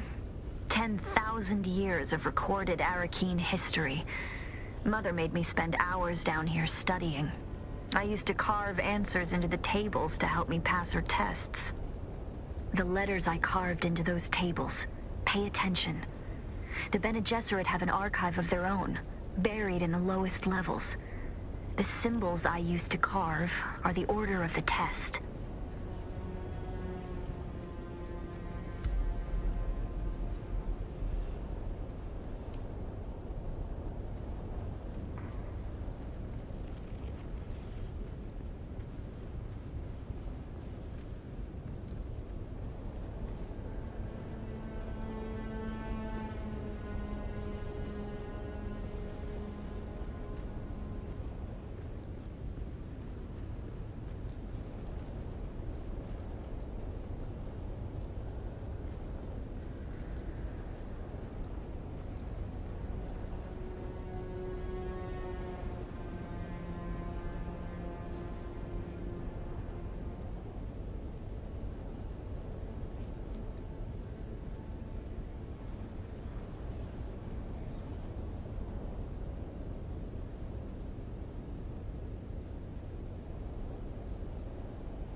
Wish me luck. I'm about to start mingling with the guests. Count Fenring is here. I can't abide that weasel of a man. Father says he is a deadly fighter, but he hides it beneath that mumbling veneer. Just be glad you aren't stuck at this banquet. One of the buttes, a water shipper, is pawing at a banker's daughter. This could end in a duel if it escalates.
Here we see a Fremen native, as they once appeared when they roamed the dunes of Arrakis. Note the stillsuit of this Fremen warrior. Though recent events have seen them vanish, the Fremen have made an indelible mark on Arrakis. They existed here since time out of mind. Indeed, their history prior to Arrakis is vague and contained in vast but vanishing oral histories. In the standard year 10191 AG, Emperor Shaddam Corrino IV ordered House Atreides to take over the government of Arrakis from House Harkonnen.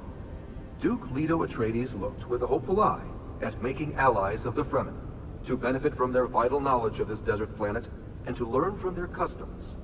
Though unfortunate events have led to the disappearance of the Fremen, we hope to at least do our part in preserving knowledge of their culture. Hidden Fremen sieges and holy sites still dot the dunes of Arrakis, containing haunting testaments to their way of life and deeply spiritual beliefs.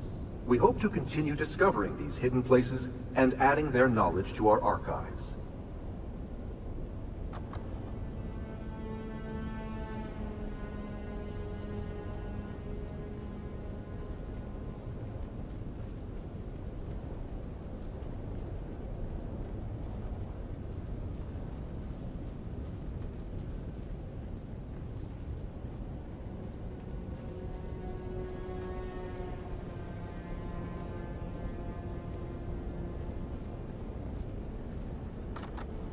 Though the War of Assassins is an ongoing period of calamity for Arrakis, perhaps the darkest chapter in the planet's history is that of the uncontested occupation by House Harkonnen.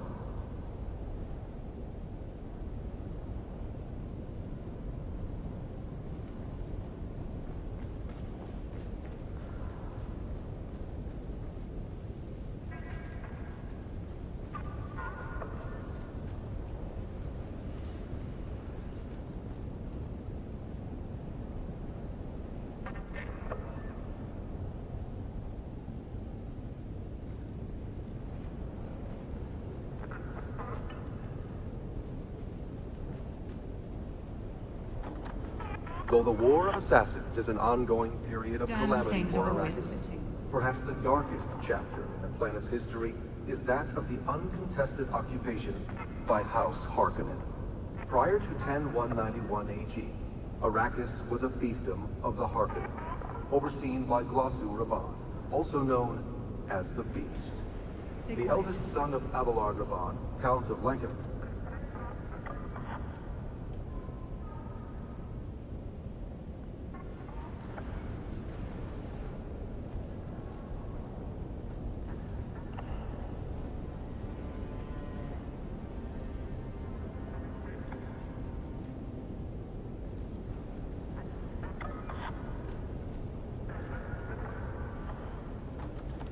Now let us shift our gaze from the past to the present, as we witness history in the making. Here stands Duke Leto Atreides I, head of House Atreides, ruler of Caladan, and rightful ruler of Arrakis. In the standard year 10191 AG, Emperor Shaddam Corrino IV ordered House Atreides to take the government of Arrakis. You still moving? The staircase to the lower archives is guarded. You'll need to distract them. Just keep it simple. Too much, and they'll call for others to help them investigate.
Who's that?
Frightening, isn't it?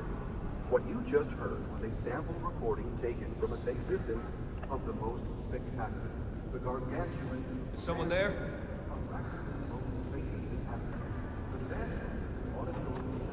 Though a cursory look at Arrakis seems to reveal an environment Who's messing completely with me? inhospitable to life, the desert planet is home to a surprising array of flora and fauna.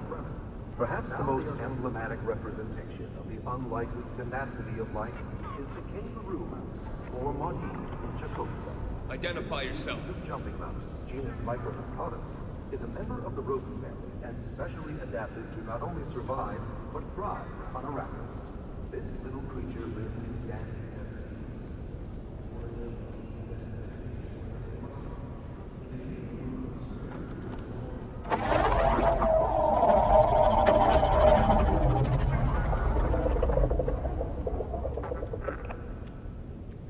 Frightening, isn't it? What you just heard was a sample... Got you, intruder. Who there?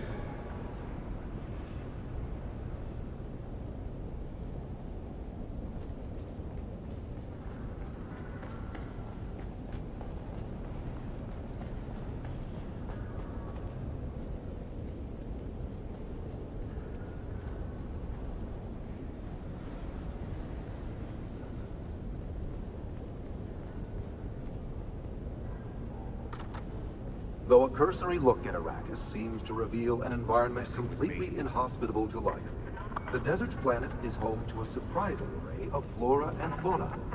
Perhaps the most emblematic representation of the unlikely tenacity of life is the kangaroo mouse, or Madi in Chakotay. Identify yourself. This species of jumping mouse, genus Microdontatus, is a member of the rodent family and specially adapted... You're coming with me.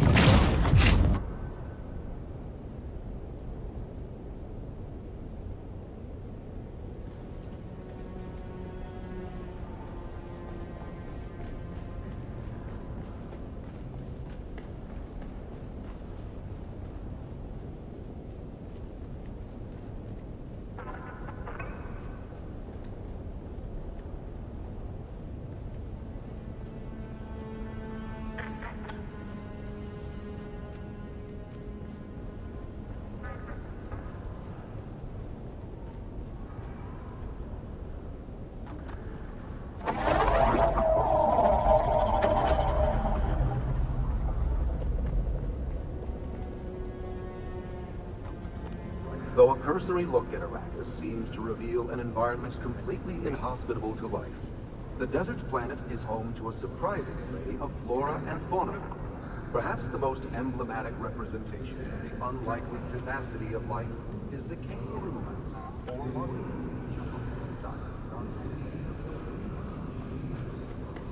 You might have trouble hearing my signal in the lower archives.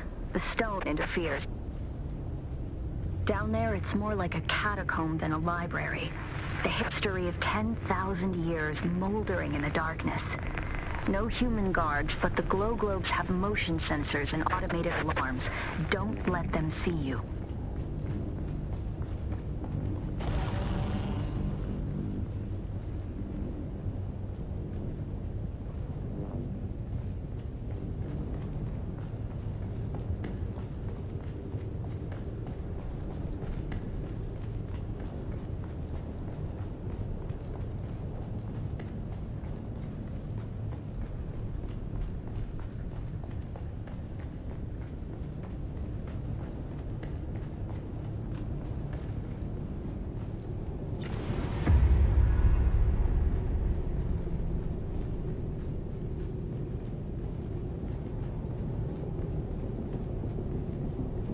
If you get too deep in the archives, we might lose contact. Just keep moving forward, and I'll join you as soon as I can slip away.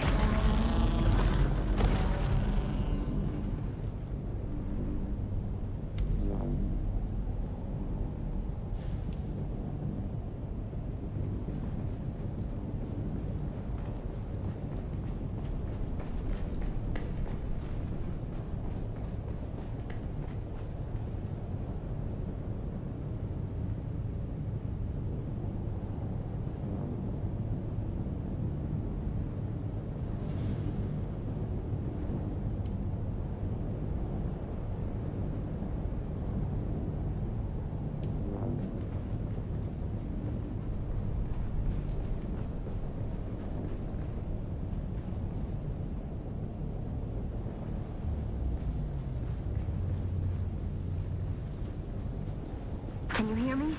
If you can, listen. Do not try to find the entrance to the Bloodline Archive. I will come to you. There's a Solido projection and a deadly trap. Be careful. I'll slip away as soon as I can.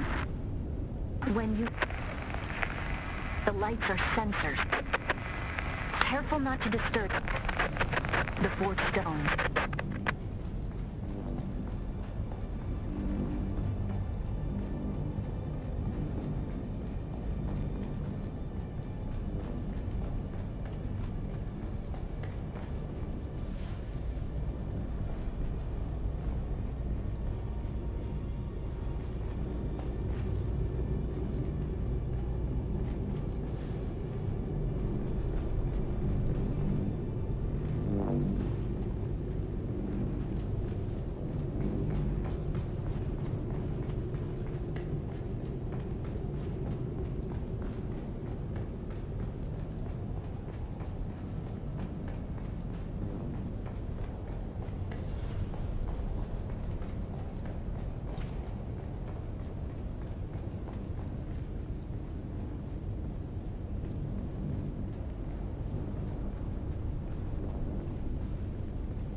Identify yourself.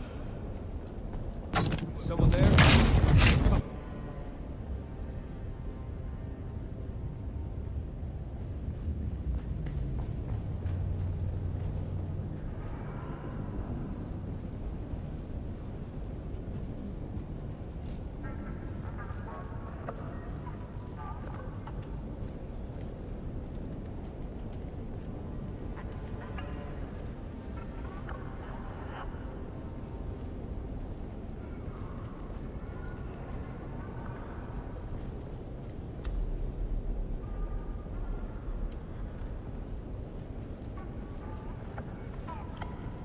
Huh?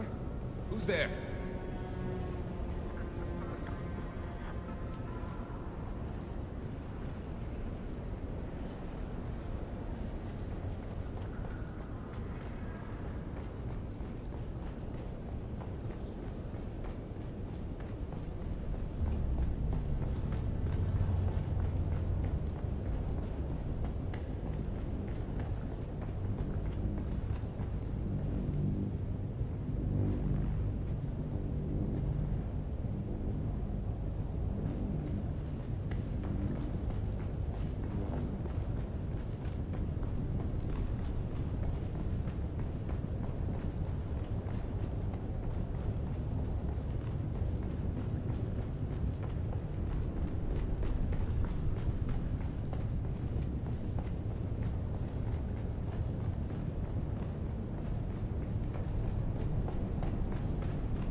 External cognitive agent detected.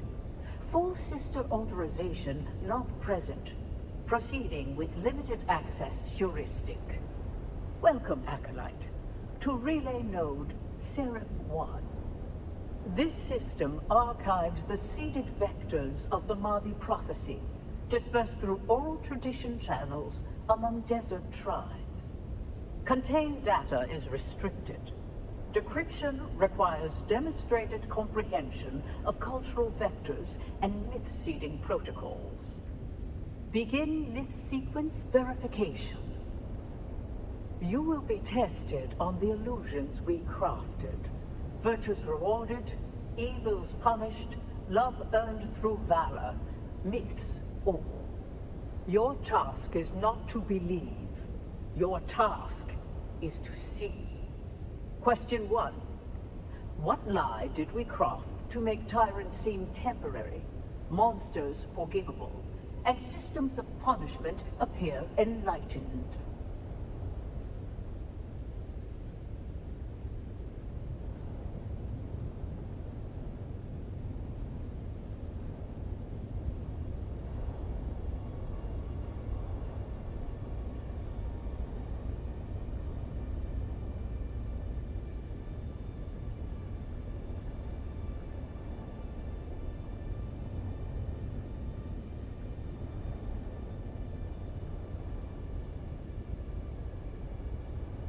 Correct. Unnecessary fiction. One that spares tyrants and executioners from their guilt. Question 2. Isolate the myth designed to sustain hope through deferred justice and moral inevitability.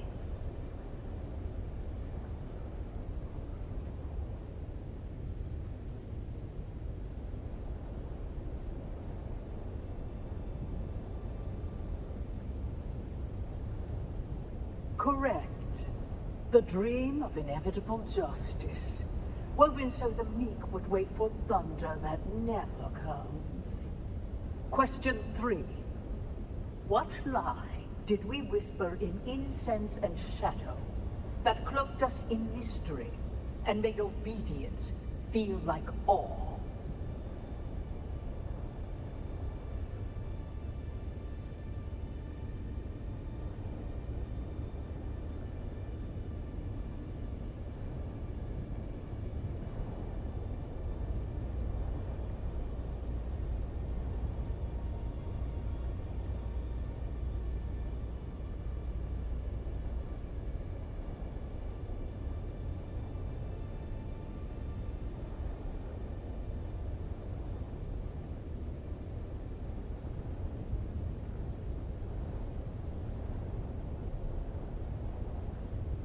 Correct.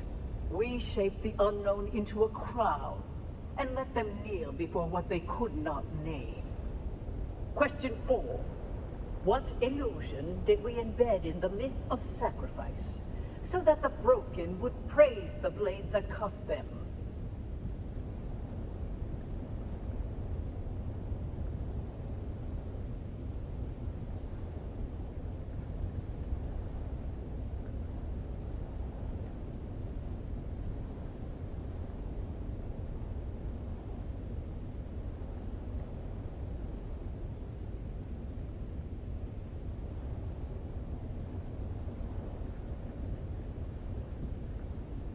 Correct.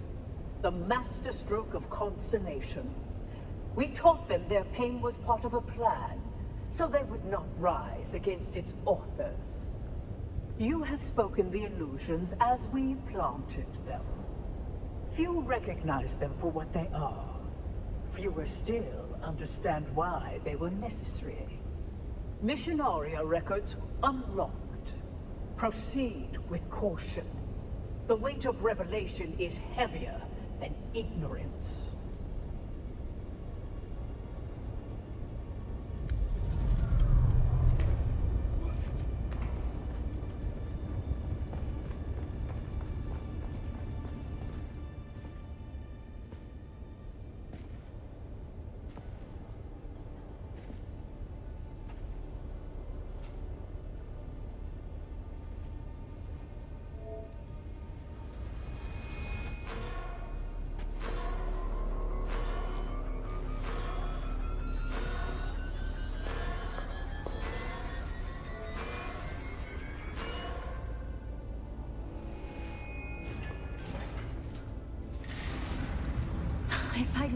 get down here this fast, I'd have insulted the guild banker a lot sooner. Mother thinks I'm sulking in my room while she soothes their egos. Father's trying to talk to the good count and his lady, which involves a great deal of patience as Fenring mumbles and murmurs his way through a sentence. Well, I calculate we have a couple of hours before someone comes looking for me. Let's go and find out who you are. Or were? Exciting.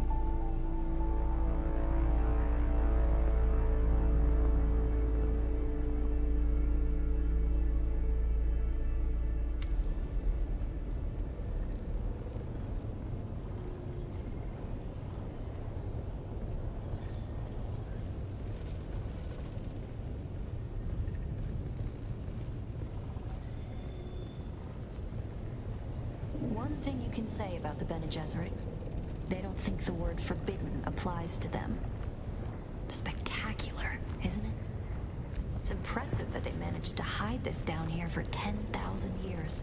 Of course, I imagine the breeding matrix that they have at the chapter house is much more impressive. This one is simply a copy. Still, it has access to the complete bloodline registry of the entire Imperium. We can search for who you were.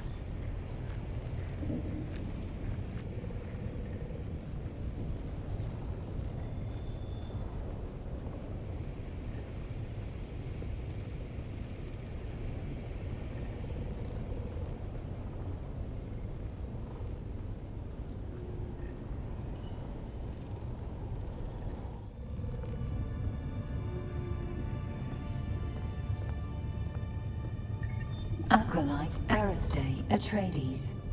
Welcome. What is the nature of your inquiry? Bloodline search. Insert blood sample into receptacle.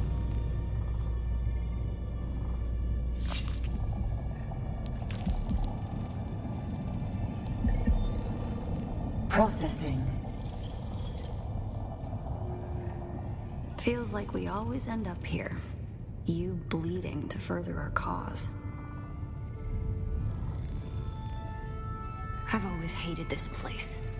Since my mother explained to me my great destiny. A broodmare for their plans. No choice. No love. The future is a trap. I want to be free to choose. Search complete. Information on this bloodline is restricted to Reverend Mothers. Restricted? By whom? Details of the Xanavar incident are classified for the security of the Imperium. The security of the Imperium? What does that even mean? It means that some secrets are too dangerous for petulant girls. Truthsayer Jessica and Truthsayer Margot. Welcome. What is the nature of your inquiry? Shut down. Daughter, this place is not for the uninitiated. Who have you brought here? My friend, Mother. One who shares my fascination for the Fremen. We were doing genealogical work and wanted to test some samples. Stop. Your lies are disappointing. The act of lying is one thing, but the tone, the voice control. Have you forgotten your training? If you want to lie to me, daughter, then lie to me.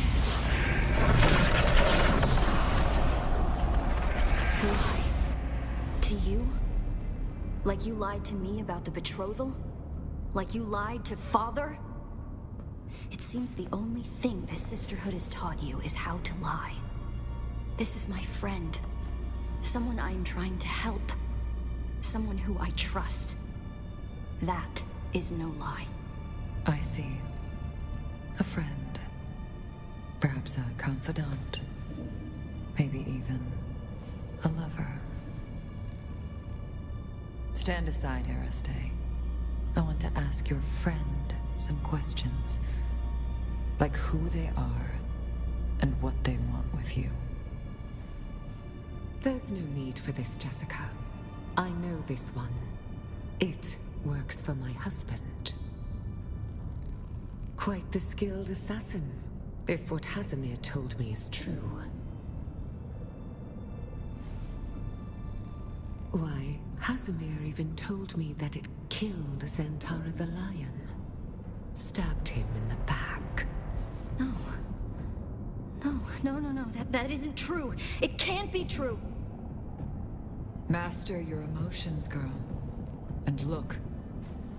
She is telling the truth.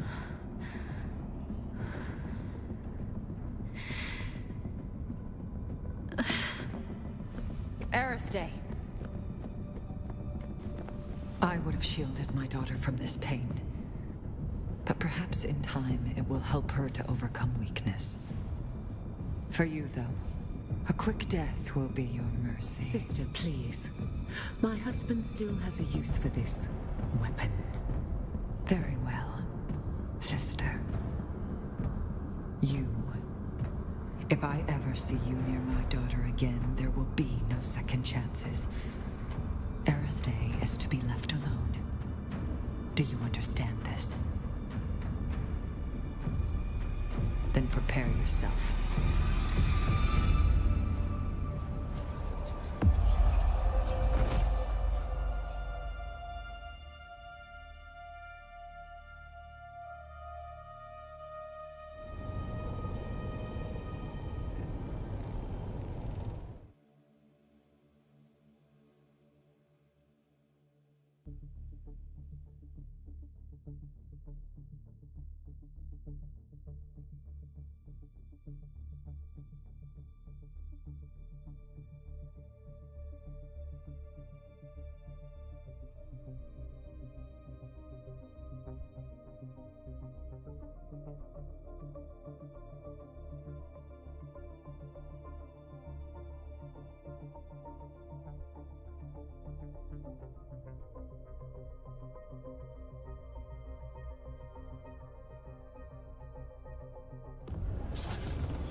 Off-worlder.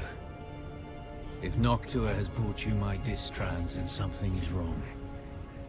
I have a feeling, a premonition, the touch of Tau. I came to Arrakis in search of... I'm not sure. Family, identity. I rejected the Imperium and the petty politics of the nobility. I found peace in the violence of the desert, a place to hunt. A spoiled young nobleman from Ix became a lion of the desert. Aristay and Stilgar are the only people I ever trusted with knowledge of both my lives. And now you. When I saw you among the wreckage, the tattoo on your cheek glowing, something seized me. The Darb. The demanding memory. I saw you. I saw the Sleeper. For a moment, I saw both of you there on the burning ground. And then there was only you. Not the Sleeper. Just an off-worlder. Like myself. The Fremen live. I know this is no surprise to you. They have withdrawn to the southern hemisphere, not for fear of persecution, but to preserve their secrets. Secrets that belong to them. My secrets are only known to Noctua. Things even Stilgar and Aristay do not know. Keep her safe, share your water, and she will be a loyal companion to you. Perhaps this premonition of mine is just bad spice. But if I am right, then this is the last message I will ever send you. I am Xantara the Lion. I am Bronso Vernius of Ix. And I was your friend, Off-worlder.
I've had my people keeping their ears and eyes open for signs of your face dancer. You know, the one you let escape. It seems we have a lead.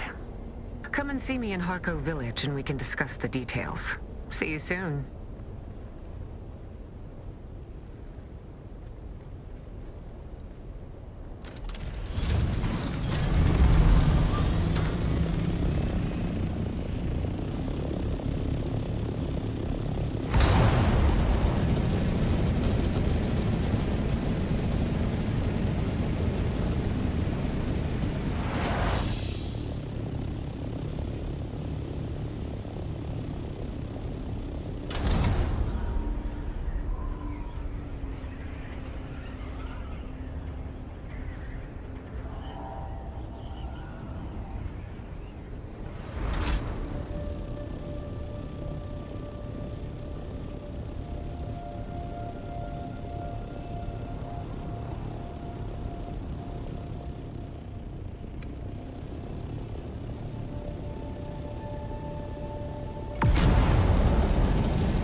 Oh, look.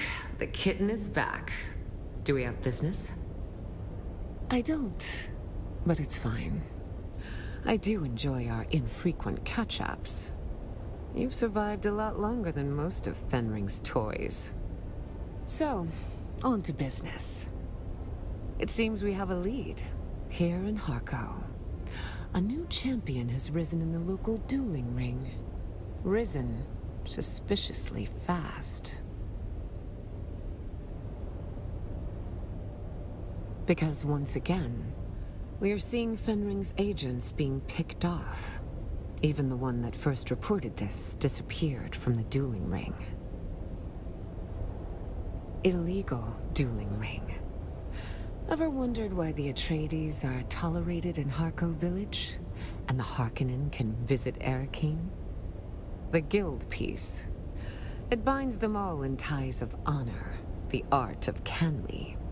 People who give up freedom for stiff-necked foolishness, kitten. But of course, where the law is black and white, there is also gray. And amongst the construction of Neo-Carthag, quite a scene has arisen.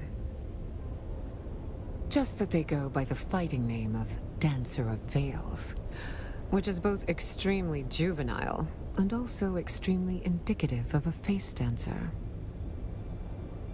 Well, fortunately for you, the operation is funded by yours truly. So, you simply need to give the passphrase to the guards I've bribed. Head towards the Neo-Carthag construction side of the village.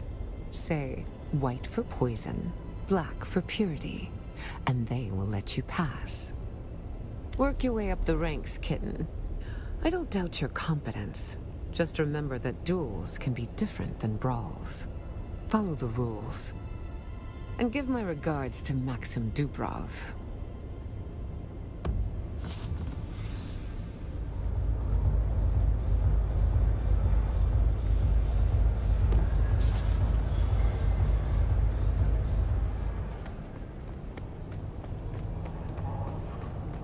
Dissemination of unauthorized information is strictly prohibited.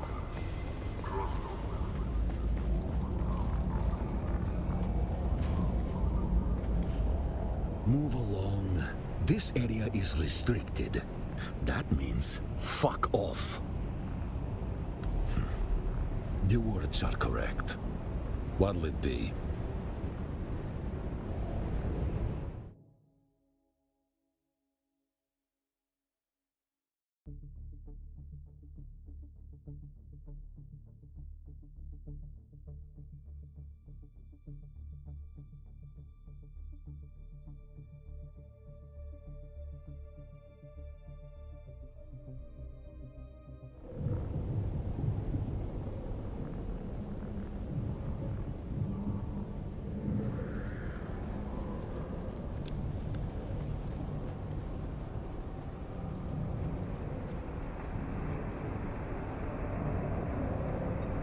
You're new.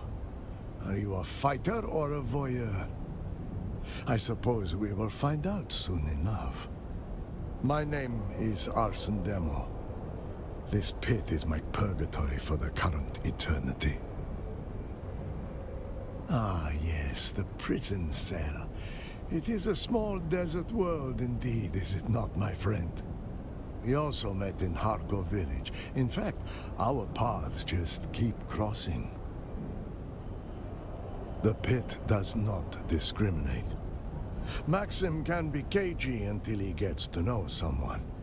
He'll likely try and squeeze you for some free favors first. That's correct. I'm up against Vitor Azat. He's formerly of the Harkonnen military. And I am formerly of the Atreides. You see the symmetry. I'm sure that was Maxim's doing. If I had to listen to one more of his gaudy introductions.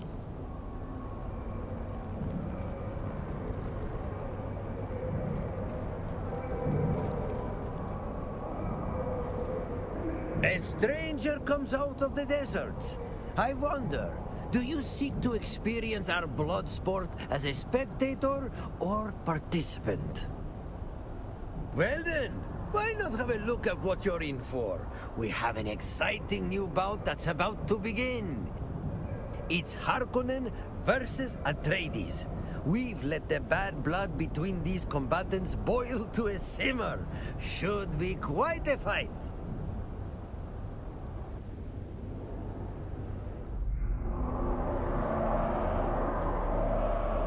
Peons, bondsmen, now familia. Tonight, our own Vitor Azat faces the accused Atreides spy, Arsen Demo, in a fight to the death. Both men have sworn an oath that only one of them will leave the ring alive. Will the Harkonnen rightfully triumph, or will the accused Atreides leave with his honor intact? Let the blood price be paid! Let the battle begin!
That was disappointing.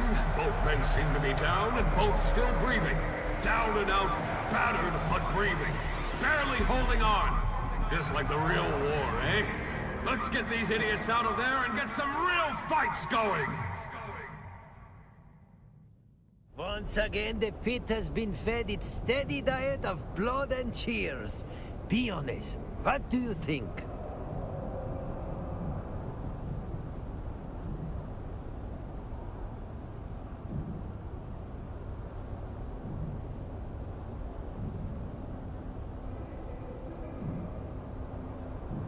Ilara and I had an understanding.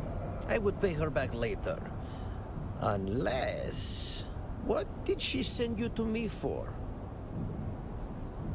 How mysterious.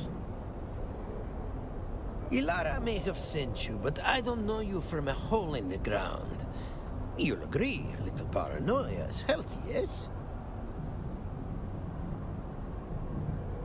We need to get to know each other more, and there is no better way to learn about someone than seeing them in the pit. Take on a fight or two, melt the ice.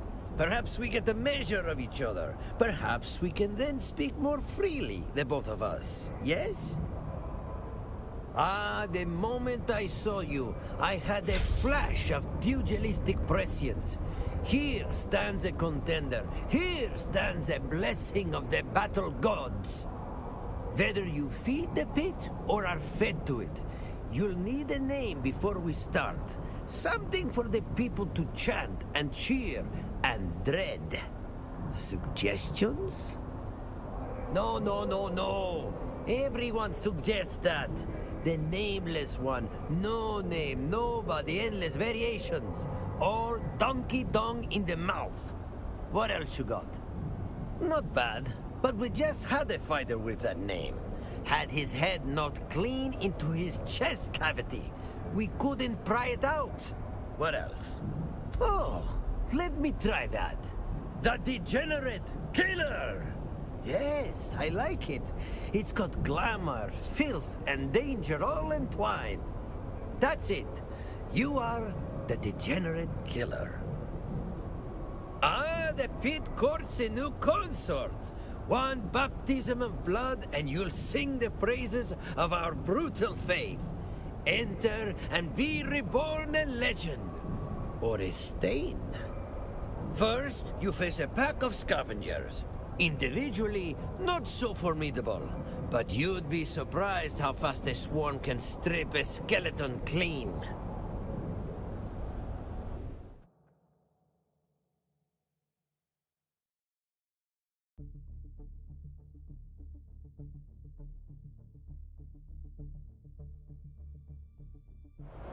Tonight, the arena becomes a storm of blood. Multiple warriors, multiple fates. Who will claim the sand? Who will feed it? From the back alleys of oblivion to the blood-soaked sands, the Degenerate Killer has arrived!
the degenerate killer returns.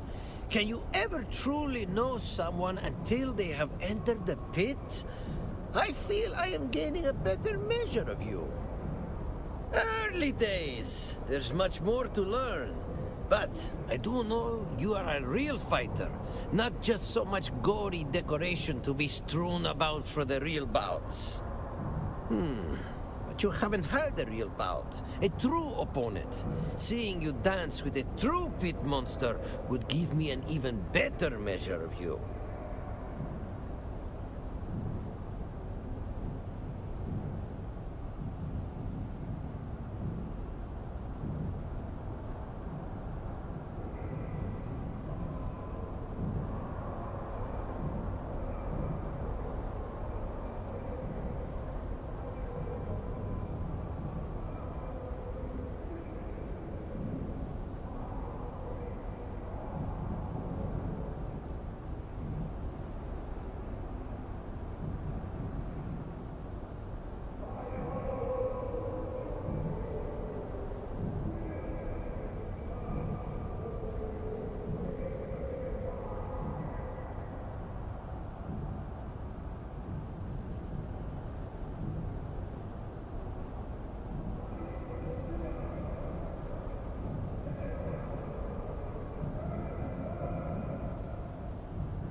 I adore that enthusiasm.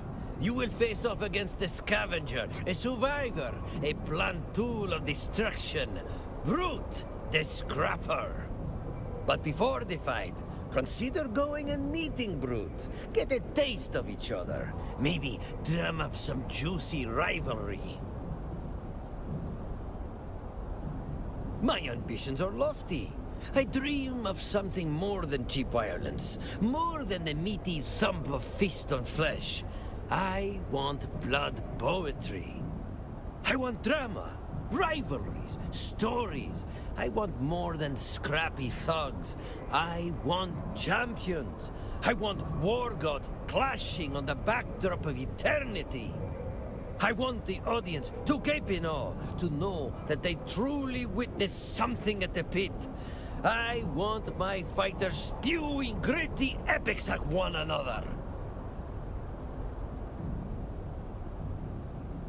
Then it will be our brutal bulk of muscle versus a mysterious stranger. Brute the Scrapper awaits you, fighter. Remember, make it epic. You're not some back alley brawler. You are a fallen war deity ascending again through a communion of battle blood. The audience is bearing witness to a violent miracle. Now go baptize them in gory glory.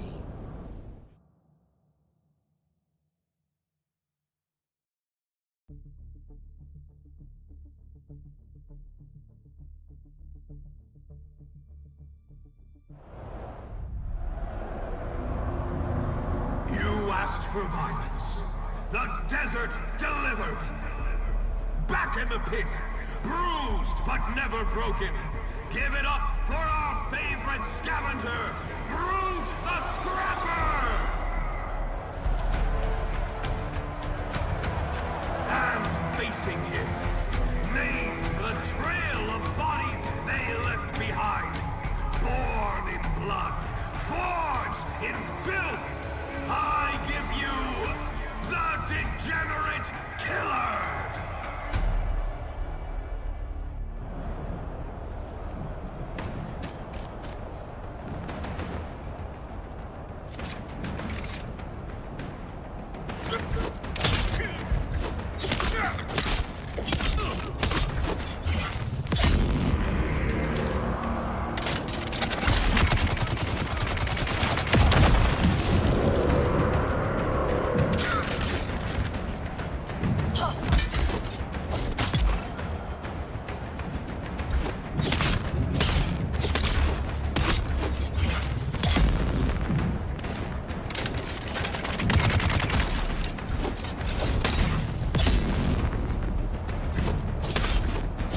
That's one more rung on the ladder to champion! How far will this butcher climb?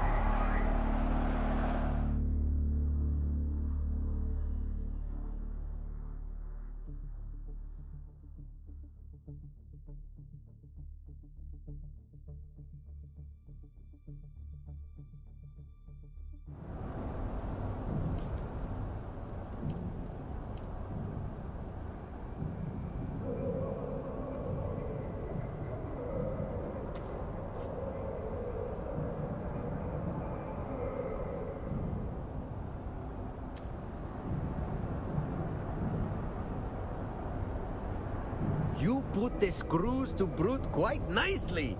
The crowd has a taste of your name, and they like it. The pit is not done with you yet. It's not just the crowd. The other fighters have noticed you too. Brute may not be the best, but he is among the best. The others whisper your name. They are eager to meet you in the arena. A strange figure, an ultimate gladiator. I really don't know anything about them. Not knowing would normally drive me crazy, but the mystique is glorious. They are the top contender here. Perhaps I could learn more if you did me a little favor. I strive to make this fighting arena a grander experience. To that end, I recently sent an agent to fetch an item, something one cannot buy in a shop. That agent never returned. I have lost contact with my missing courier somewhere over the Sheol. Find the crash. Find my package. I recommend you bring a radiation suit. Do this, and there will be more fights, more information, more trust. Consider this an investment in friendship.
Can I fly you somewhere today?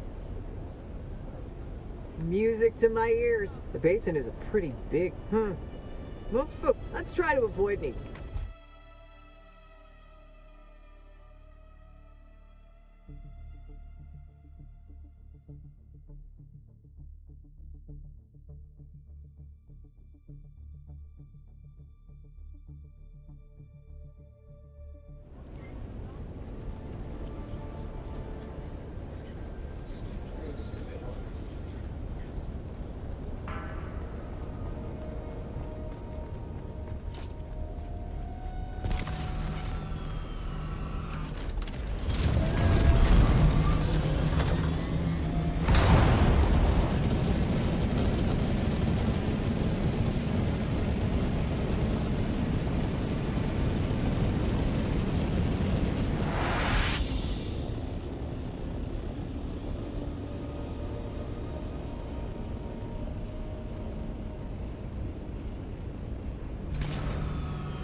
Can I fly you somewhere today?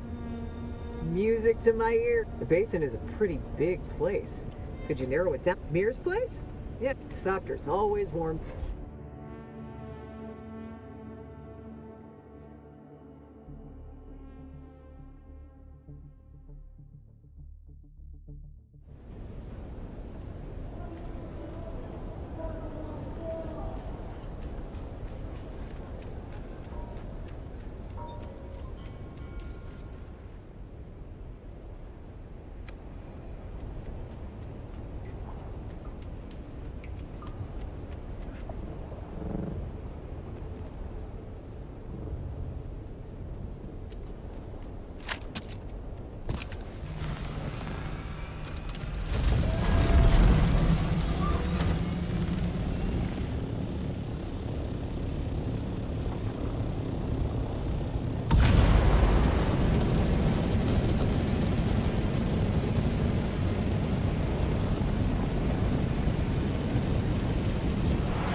That was empty!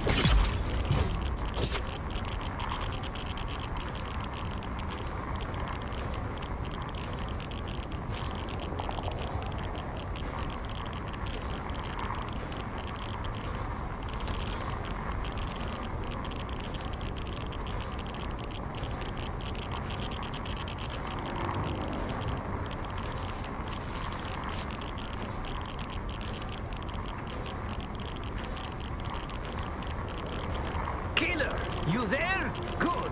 Let's find out what happened to my missing courier. I suppose this is a good time to tell you that the package you're looking for contains a radiation core. Not to worry, it's perfectly safe, I think. Check for the sealed container. Just make sure you're wearing your suit. Respect this suit. If the radiation core isn't there, you'll have to get it yourself in the wreck of the Oria. Be alert. Don't linger, and you'll make it out just fine. And I will make it worth your while.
Can I fly you somewhere today? Music to my... The basin is a pretty... Well, let's try to avoid...